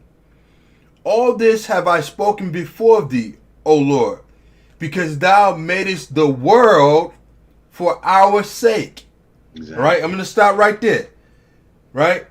The Most High say that you made the world for our sake. Right? Now, when you go into Psalms chapter 2, verse 8, it says, Ask of me, and I shall give thee the heathen for thy inheritance, and the uttermost parts of the earth for thy possession. All right? So the Most High is telling us, right? The earth belongs to us. Rulership under the whole heaven, right? As the Most High promised Israel. You see what I'm saying? So when we're seeing certain areas of the earth that's correlating with our existence and our history, it's because the Most High gave the same inheritance that he gave Adam. It's the same inheritance that he's given Israel. The whole earth belongs to us. That's right. So we're gonna see certain things within the middle or the so-called Middle East or Africa. You're gonna see things over here that's correlating with our existence. We're gonna see history from the ends of the earth that involves us. Why? Because the whole earth was given to us. That's right. Well, the whole earth. And chiming in on that, Shem was given half the lands, Ham was given a quarter, and so was Japheth. Mm-hmm. So it would stand to reason that we have a larger portion of the lands, and the ley lines and the energy that comes from the lands are going to take care of us over more territory than just those small territories. Absolutely. And I'll say this, we don't know where the lands are. A strange land could also mean a stranger in our land making it strange. It doesn't mean that it is not ours. It just means that someone now is in it who's defiled it to make it strange. Considering we don't know, we have not known who we are. So therefore the land will be strange to us because we've been cut off from our inheritance. The inheritance of ours is the land. So, I look at it in the totality of things. When we deal with the biblical history, because that's ultimately what's been cut off. Our story, our connection to the earth has been cut away. We're the only people on the face of the planet, such as what the brother was just saying, that have no land. So that would mean that our land would be greater because somebody's in our land that's taken our land. So that's what I mean by now we're coming into our own, and now the land is saying, hey, this is yours. The Most High saying this is yours. But we can only maintain and keep the land as long as we know and deal with the laws, statutes, and commandments of the Most High. We can't be Gentile minded, thinking like we're Christians and own the land, because the curses are changing now. So the blessings that we had is different than the blessings that they had. They had the blessing to be able, they had grace. We didn't have grace. We just had the covenant. We had the blessing. It was ours. They got grace to be able to learn that. So now this grace and this blessing and these curses, they're all merging. And now we're at this precipice where knowledge is increasing. We're getting to understand more things with the land, with the spiritual realm. And to be quite frank, you can tell now who's with the Most High and who's not. I mean, years ago, like 30, 40 years ago, I guess I'm 51. So I was all over the US. And I remember, especially during the late 80s and the 90s, when I would walk down the street and I'd look at a brother wouldn't acknowledge, wouldn't say nothing, wouldn't even, and really there would be cause of fear because you didn't know what brothers was doing back then. Today, all that's really changed. Now brothers is communicating, they're acknowledging one another. See, that in and of itself is the blessing that we never had. We never had that. Whenever we did have that blessing, we were cut off because it wasn't time. That's why the 60s, it wasn't time for us to wake. We hadn't done our time yet. The 400 years hadn't been over. Now it's over. Now we get the opportunity to help. Imagine we now get the opportunity to hold these conversations. We could never have held these conversations 10 years ago, 20 years ago. These brothers we wouldn't even have been able to deal with it because we would have been still dealing with Pastor Pork Chops mentality of our spirituality. Today we get to know who we are. We get to know who we're not now. And in a large respect, that's huge to know who we're not. Now we can at least say we're not African American. Why would what is that? That doesn't even make sense. Two continents. I mean, let me go ahead, bro. I want to just chime in real quick and just say the beautiful thing about us coming back to being a people, and the most important part is us being brotherly and being and seeing Mashiach in each other, opposed to seeing Judas. Exactly. Right? We have the ability to do that. We're not going to always disagree on everything. I mean, we're not going to always agree on everything. But what the brothers and sisters here at Salt of the Earth say is we want brothers and sisters to have the opportunity to share, whether or not we agree or not. One thing with us, when we do bring information, we're going to try to be that we're exact and correct on it. But the brother Ibri, I wanted to give him a chance to say something. Did you have something to say or share on that, brother Ibri? Yeah, just real quick, man. I want to thank you brothers for chiming in and sharing what y'all had and adding to this discussion, because like you said, it's important in these last days that we come together, particularly our brothers, and I don't know how old anybody is on this panel, but we're all of age to where we still have energy and enough energy to do work, you know what I mean? So it's just good to see the Most High waking his people up. I'm gonna be brief, man, and I want to just add to what Brother William was saying and Brother Ruach. Just to sum it up, this is one of my favorite passages I go to, and this passage is dealing with our forefathers when they became a nation in Egypt under Joseph and the condition that they were in when they were in Egypt. And this is before the affliction started. And the reason I'm bringing this out is because, like you said, you're starting to see a change in our people. It used to be a time when brothers couldn't even acknowledge one another. Now you see a brother and it's all love. It's cool now. I done even had instances where I done seen strange brothers that I don't even know. And we walk up and I dap them up and hug them up like we know each other. Exactly. You know what I'm saying? So it read like this. This is Jubilees 49 and 1. It says 47 and 1. It says, and it came to pass that after Jacob died, the children of Israel multiplied in the land of Egypt, and they became a great nation, and they were of one accord in heart, so that brother loved brother, And every man helped his brother, and they increased abundantly and multiplied 10 weeks of years, all the days of the life of Joseph. And there was no Satan or adversary, nor any evil all the days of the life of Joseph, which he lived after his father. For all the Egyptians honored the children of Israel all the days of the life of Joseph. So it's just letting us know that by us even being in that position, the other nations won't have a choice but to honor us, you know. And so we know that there's a lot being done to keep that from happening.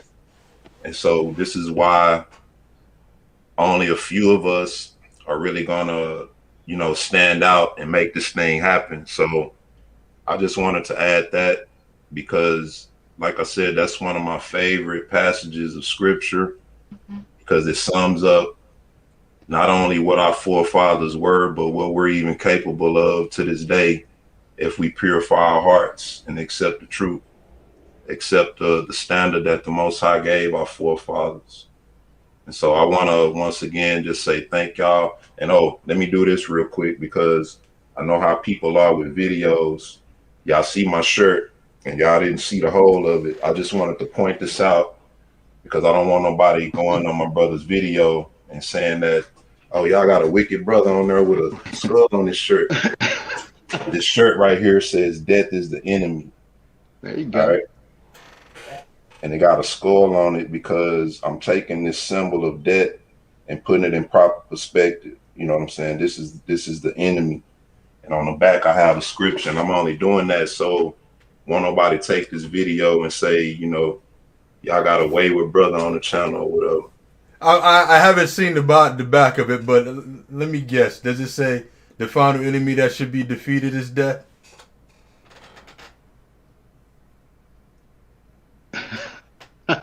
Wait, Daddy, hold on. Let me look it up. You too tall, brother. 1 Corinthians 15 and 26. Hold on. The final enemy that should be defeated is death. Let me see. 15 and 26. I didn't even see it. What was that? 1 Corinthians or 2nd?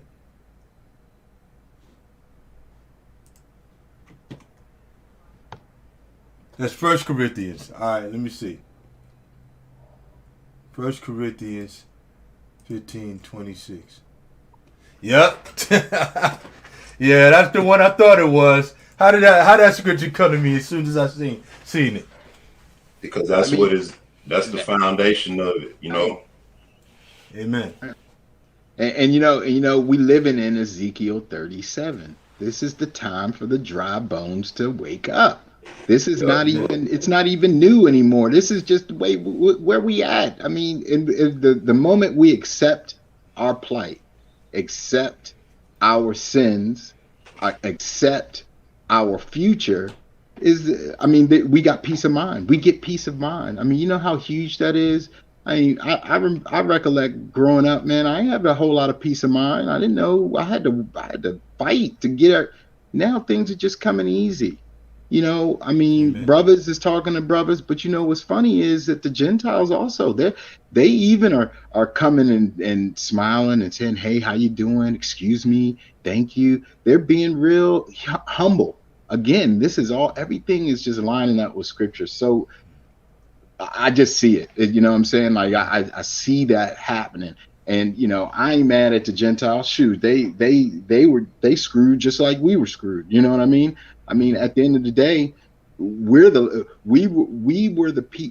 people who are to bring this light, this understanding to the world. And if we hate on them or we hate on our brother, then we're not making it into the kingdom to come anyway. So we ain't doing the right thing. All right, so what I want to do is I want to let the brother Ruach have some closing words, and if you don't mind, brother, would you pray us out? Oh, I don't mind. Yeah, absolutely. But you can make your statements, and then I want you to pray us out. I want you to get a chance. Well, I won't. Since I did come in at the end, we can approach it this day. I won't get long-winded or nothing. I will leave y'all with this scripture, Matthew 24, verse 14. And the reason why conversations like this is because the Most High said this is how conversations gonna have to happen to get the word preached throughout the kingdom. See, I heard a brother on here last week talk about nations are not important, and that really disturbed me. Reason why it disturbed me because the whole Bible is talking about one nation. That's right. You hear me? And then that one nation who is chosen, all the other nations that come. Why do the Bible talk about all the other nations coming to attack this nation? What is it about this nation of people make them so attractive to be attacked, right? Yeah, Well, exactly. when you curse, you curse. He said we wasn't cursed, but when you curse, you are cursed. You know, Amen. and you can't. The thing about God's word, like I said before, is law. You can't change it, not even with a perception. Because and what I love and what you just said, brother, when you got even Gentiles waking up. Well, the Bible do say in Jeremiah, right, that God's law is on every heart and every mind, from the least to the greatest. They all know me. Right. So we don't have to get it confused who God really is. The thing is, before people can accept, I would say this: we need the word reject. I reject their gods. I reject their customs. I reject their whatever. We need to reject these people. You know, the thing is, they need to reject themselves and accept us. You see what I'm saying? So that's why you have some of these Gentiles waking up, because in their hearts they know the truth. In their hearts they really not superior over us. They really afraid of us. And they not even afraid of us because that we're their neighbors in America. They're afraid of us because in their heart they be like, wow, that's really God's people. Some of the people really say that when they see us. Those are the chosen people of God. They would never say it out loud because why? That's gonna give away their power if they start revealing that. But Matthew 24:14, it say this: in the gospel of the kingdom shall be kingdom, which is a kingdom civilized a nation, right? The gospel. So what gospel of what kingdom? This is Israel gospel, the Israelite kingdom. You see what I'm? But you don't hear people saying that. God is saying in this gospel of the kingdom, not every kingdom, only one kingdom. That's right. And that's the one that the Messiah come from. That's it.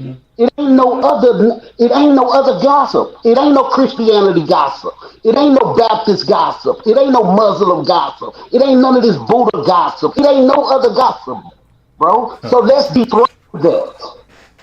Hey, you know what, brother? I posed a question when I did a lesson on the gossip, the gospel, right? The gospel means the good news, right?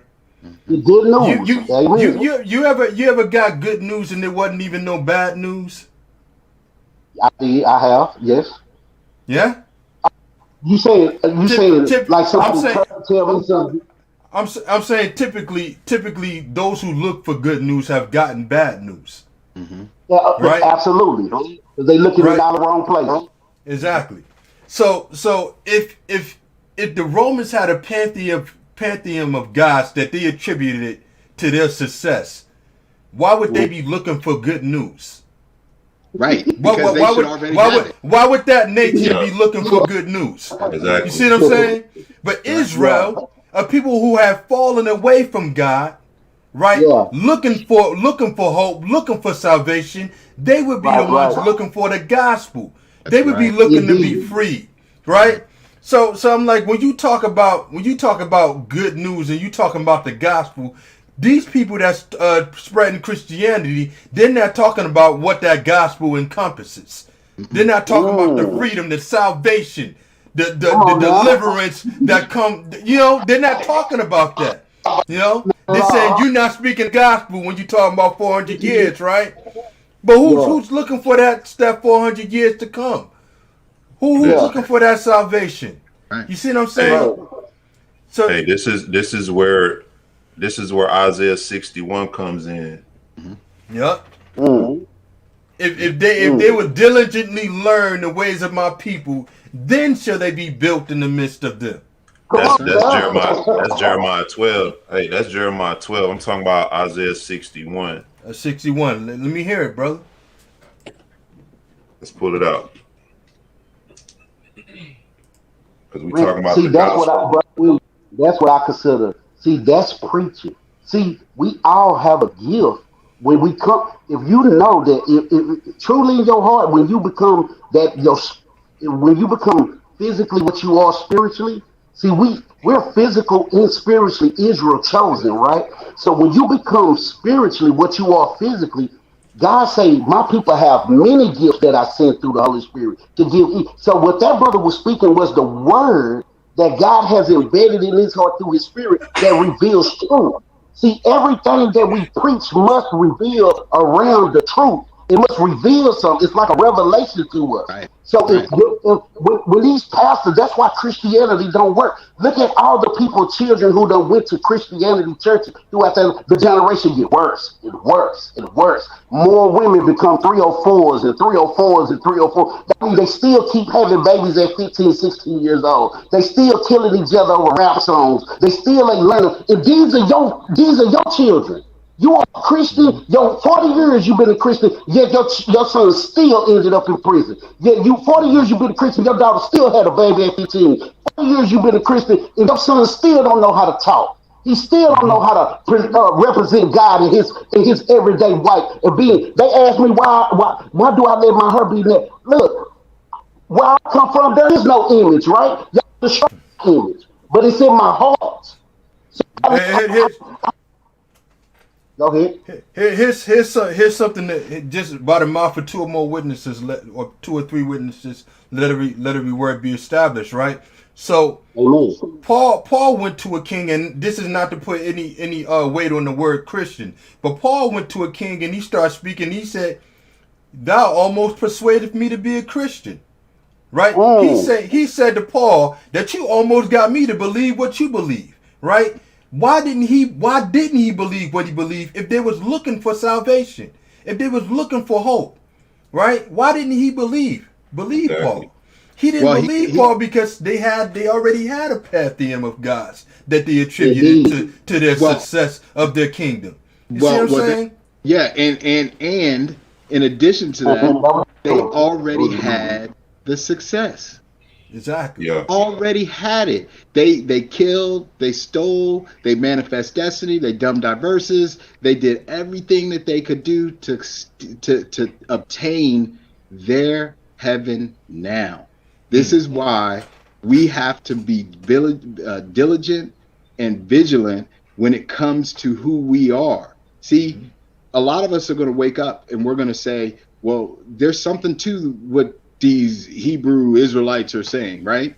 But it's because the Bible says you can be righteous and lose your righteousness at the end and go to hell, or conversely, you can be wicked, gain your righteousness, and have everlasting life. So that would mean that we have to continue to endure and persevere through the trials, through the snares, through the mental anguish that's we know is going to come. The Most High is testing everybody. He tested us. He's no respecter of people. He put the wood to us. He's going to put the wood to everybody else. We all have to endure through it. The benefit of us today knowing who we are is so that we can communicate to each other properly, so that we can persevere. Forget endurance, right? The endurance is coming from the wisdom, coming from the Holy Spirit. But the perseverance is what comes through you, the individual. You have to persevere through all the things that come your way. The Most High is going to put things, he's going to put snares out there, just like he did Job, Brother William, that's what I was saying when I first started speaking, brother. See, that's the thing. Luke 24, 44, the Mashiach is telling you everything that was wrote in the law of Moses, in the Psalms, and in the prophets, that is about me. So the whole story should follow God, right? It should follow God. And if God is telling you his story, then you got to follow his people to understand him. His power lies with his people. His word lies with his people. His laws lie with his people. His love lies. So whenever you say that John 3:16 verse, I love when I hear people say it, then I ask them this, well, do you love Israel? The true Israelites. Because if you don't love Israel, then John 3:16 don't apply to you. For whoever so loves, you see what I'm saying? So the thing is, if you don't love God chosen people, there's no way you can love him.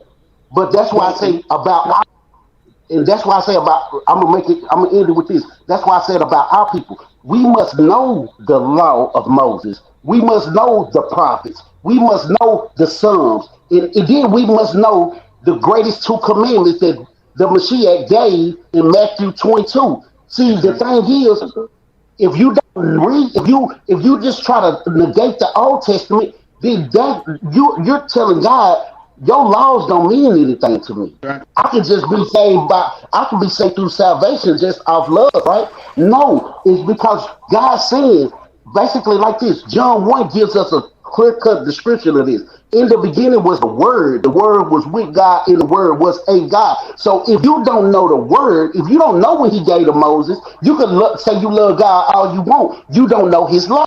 If you don't know, if you never read the book of the prophets, you don't know what the signs to truly look for. So you don't know where he gave his prophets. If you never read the Psalms, you don't understand how to truly. The Psalms just teach you how to receive salvation.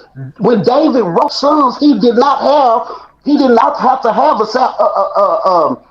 a Jesus to come save him when he wrote those Psalms. He was still telling us how to get salvation from the Messiah, though. He was telling us how to go and repent for our sins, how not to leave the presence of the Lord, how to stay in the presence of God. You know, because David, as a king, he was up and down. He was up and down with the things that he did. But he always converted back to God because he knew through his sin he would fall short, but don't get too far off. Come back to God. That's why Right. God say, return to me. Then you say a key word. You say restore. Now, now think about the word real quick. Means what? To put something back that was already there, right? Right. It means to replace. So Right. think about this. God say, I'm gonna restore my people. Mhm. Return my people. He Mhm. also say, receive my spirit, That's right? right. So God is saying it was something already with you, but you lost it. But I'm gonna give it back to you. That I'm gonna give you your money back. I'm gonna get first of all, give my people back. I'm gonna give you your back. I'm gonna give you your customs back. I'm gonna give you your land back. He said, I'm gonna be my people again. He said, I'm gonna bring you out of Egypt not once, because we already been in Egypt. So why did he say, I'm gonna bring you out of Egypt again?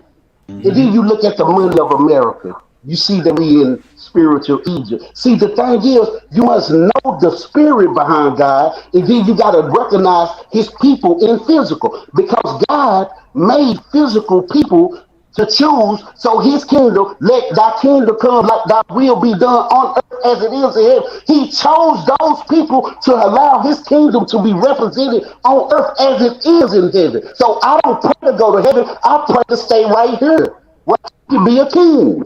That's right. You can't be a Hey, king. You can't. hey, bring that gospel though, brother Ibri. That the gospel, in light of what we've been dealing with, tonight, with Amen. our people being afflicted and the condition in it we in, y'all know all that. The Mashiach said, the gospel of the kingdom shall be preached throughout the four corners of the earth, and then the end shall come.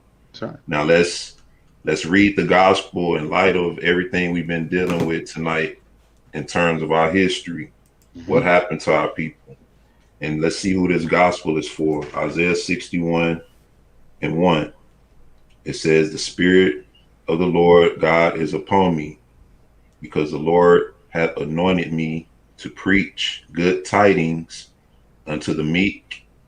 He has sent me to bind up the brokenhearted, to proclaim liberty to the captives, and the opening of the prison to them that are bound, to proclaim the acceptable year of the Lord and the day of vengeance of our God, to comfort all that mourn, to proclaim the acceptable year of the Lord and the day of vengeance of our God, to comfort all they that mourn. We're going to read this whole thing. It says, to appoint unto them that mourn in Zion, to give unto them beauty for ashes, the oil of joy for mourning, the garment of praise for the spirit of heaviness, that they might be called the trees of righteousness, the planting of the Lord, that he might be glorified. and they shall build the old wastes, the old waste. They shall raise up the former desolations, and they shall repair the waste cities, the desolations of many generations. Right. And strangers shall stand and feed your flocks, and the sons of the alien shall be your plowmen and your vine dressers. But ye shall be named the priests of the Lord. Men shall call you the ministers of our God. Ye shall eat the riches of the Gentiles, and the glory, and their glory shall ye boast yourselves, and in their glory shall ye boast yourselves. For your shame ye shall have double, and for confusion they shall rejoice in their portion. Therefore, in their land they shall possess the double. Everlasting joy shall be unto them. For I, the Lord, loveth judgment. I hate robbery for burnt offering, and I will direct their work in truth, and I will make an everlasting covenant with them. And their seed shall be known among the Gentiles, and their offspring among the people. All that see them shall acknowledge them, that they are the seed which the Lord hath blessed. I will greatly rejoice in the Lord. My soul shall be joyful in my God, for he hath clothed me with the garments of salvation. He hath covered me with the robe of righteousness, as a bridegroom decketh himself with ornaments, and as a bride adorneth herself with her jewels. For as the earth bringeth forth her bud, and as the garden causeth the things that are sown in it to spring forth, so the Lord God will cause righteousness and praise to spring forth before all the nations. And I read that because when people read this, they only read maybe the first 2 or 3 verses or so. But this whole Isaiah chapter 61 is the gospel. Mm-hmm. Amen. That's and that's huge. And a lot of that, a lot of what he's saying with that is that gospel is alluding to is the natural order and the natural law. And that's the difference of what's happening. Natural law brings consequence. Moral law, man's law brings possible consequence. So if you look at that gospel and read it and understand it, knowing who the people are today, you can see that the people who the gospel is referring to would have been under consequence, natural law. And that's why today this immorality of Christianity, of politics, of the system itself is being cast down, and it's being shown that we men of Judah, we men of the 12 tribes are standing up to bring back the natural law, because we're the only people on the face of the earth, and this is historical as well, we're the only people on the face of the earth that understands and has dealt with and has lived under and with consequence. We're the only ones. Amen. Amen. Hey, so brother Rock, would you pray us out? And Absolutely. And I'll bid everybody a good afternoon or a good evening. Yeah, shalom, brother. Bow our heads while the brother pray us out. Okay. Our Father, we come to you tonight. Just want to give you thanks for your mercy and grace and allowing your spirit of understanding to flow amongst your people so we can start reaching out and touching others, Lord. Let whatever wisdom that was shared tonight be embedded in our hearts and not leave our spirit. Dear Heavenly Father, as we continue to seek the truth and as we continue to get back to who we originally is, Father, we just ask that you uplift us and give us the knowledge and wisdom that we need to be able to carry out your gospel and make sure that we're preaching it correctly around the world. Dear Heavenly Father, we ask you in the mighty name of the Messiah to open up many powerful avenues for any brother that is willing to do your work. Let your will be done in our lives. Father, the Bible said that your son is the truth, the way, and the light. In the mighty name of Yahushua HaMashiach, we plead the blood of Jesus over anybody that's listening, that's seeking you, that's wanting you, that your spirit making a boldness in them and uplift them, and they also realize and wake up to the truth. Let your word be carried in our hearts daily. In the mighty name of Yehoshua HaMashiach, we pray. Hallelujah. Amen. Amen. Amen. All right, so I want to thank Hallelujah. everybody that came on for the panel, Brother Williams, Brother Ruach. I hope that you brothers could be able to join us again sometime.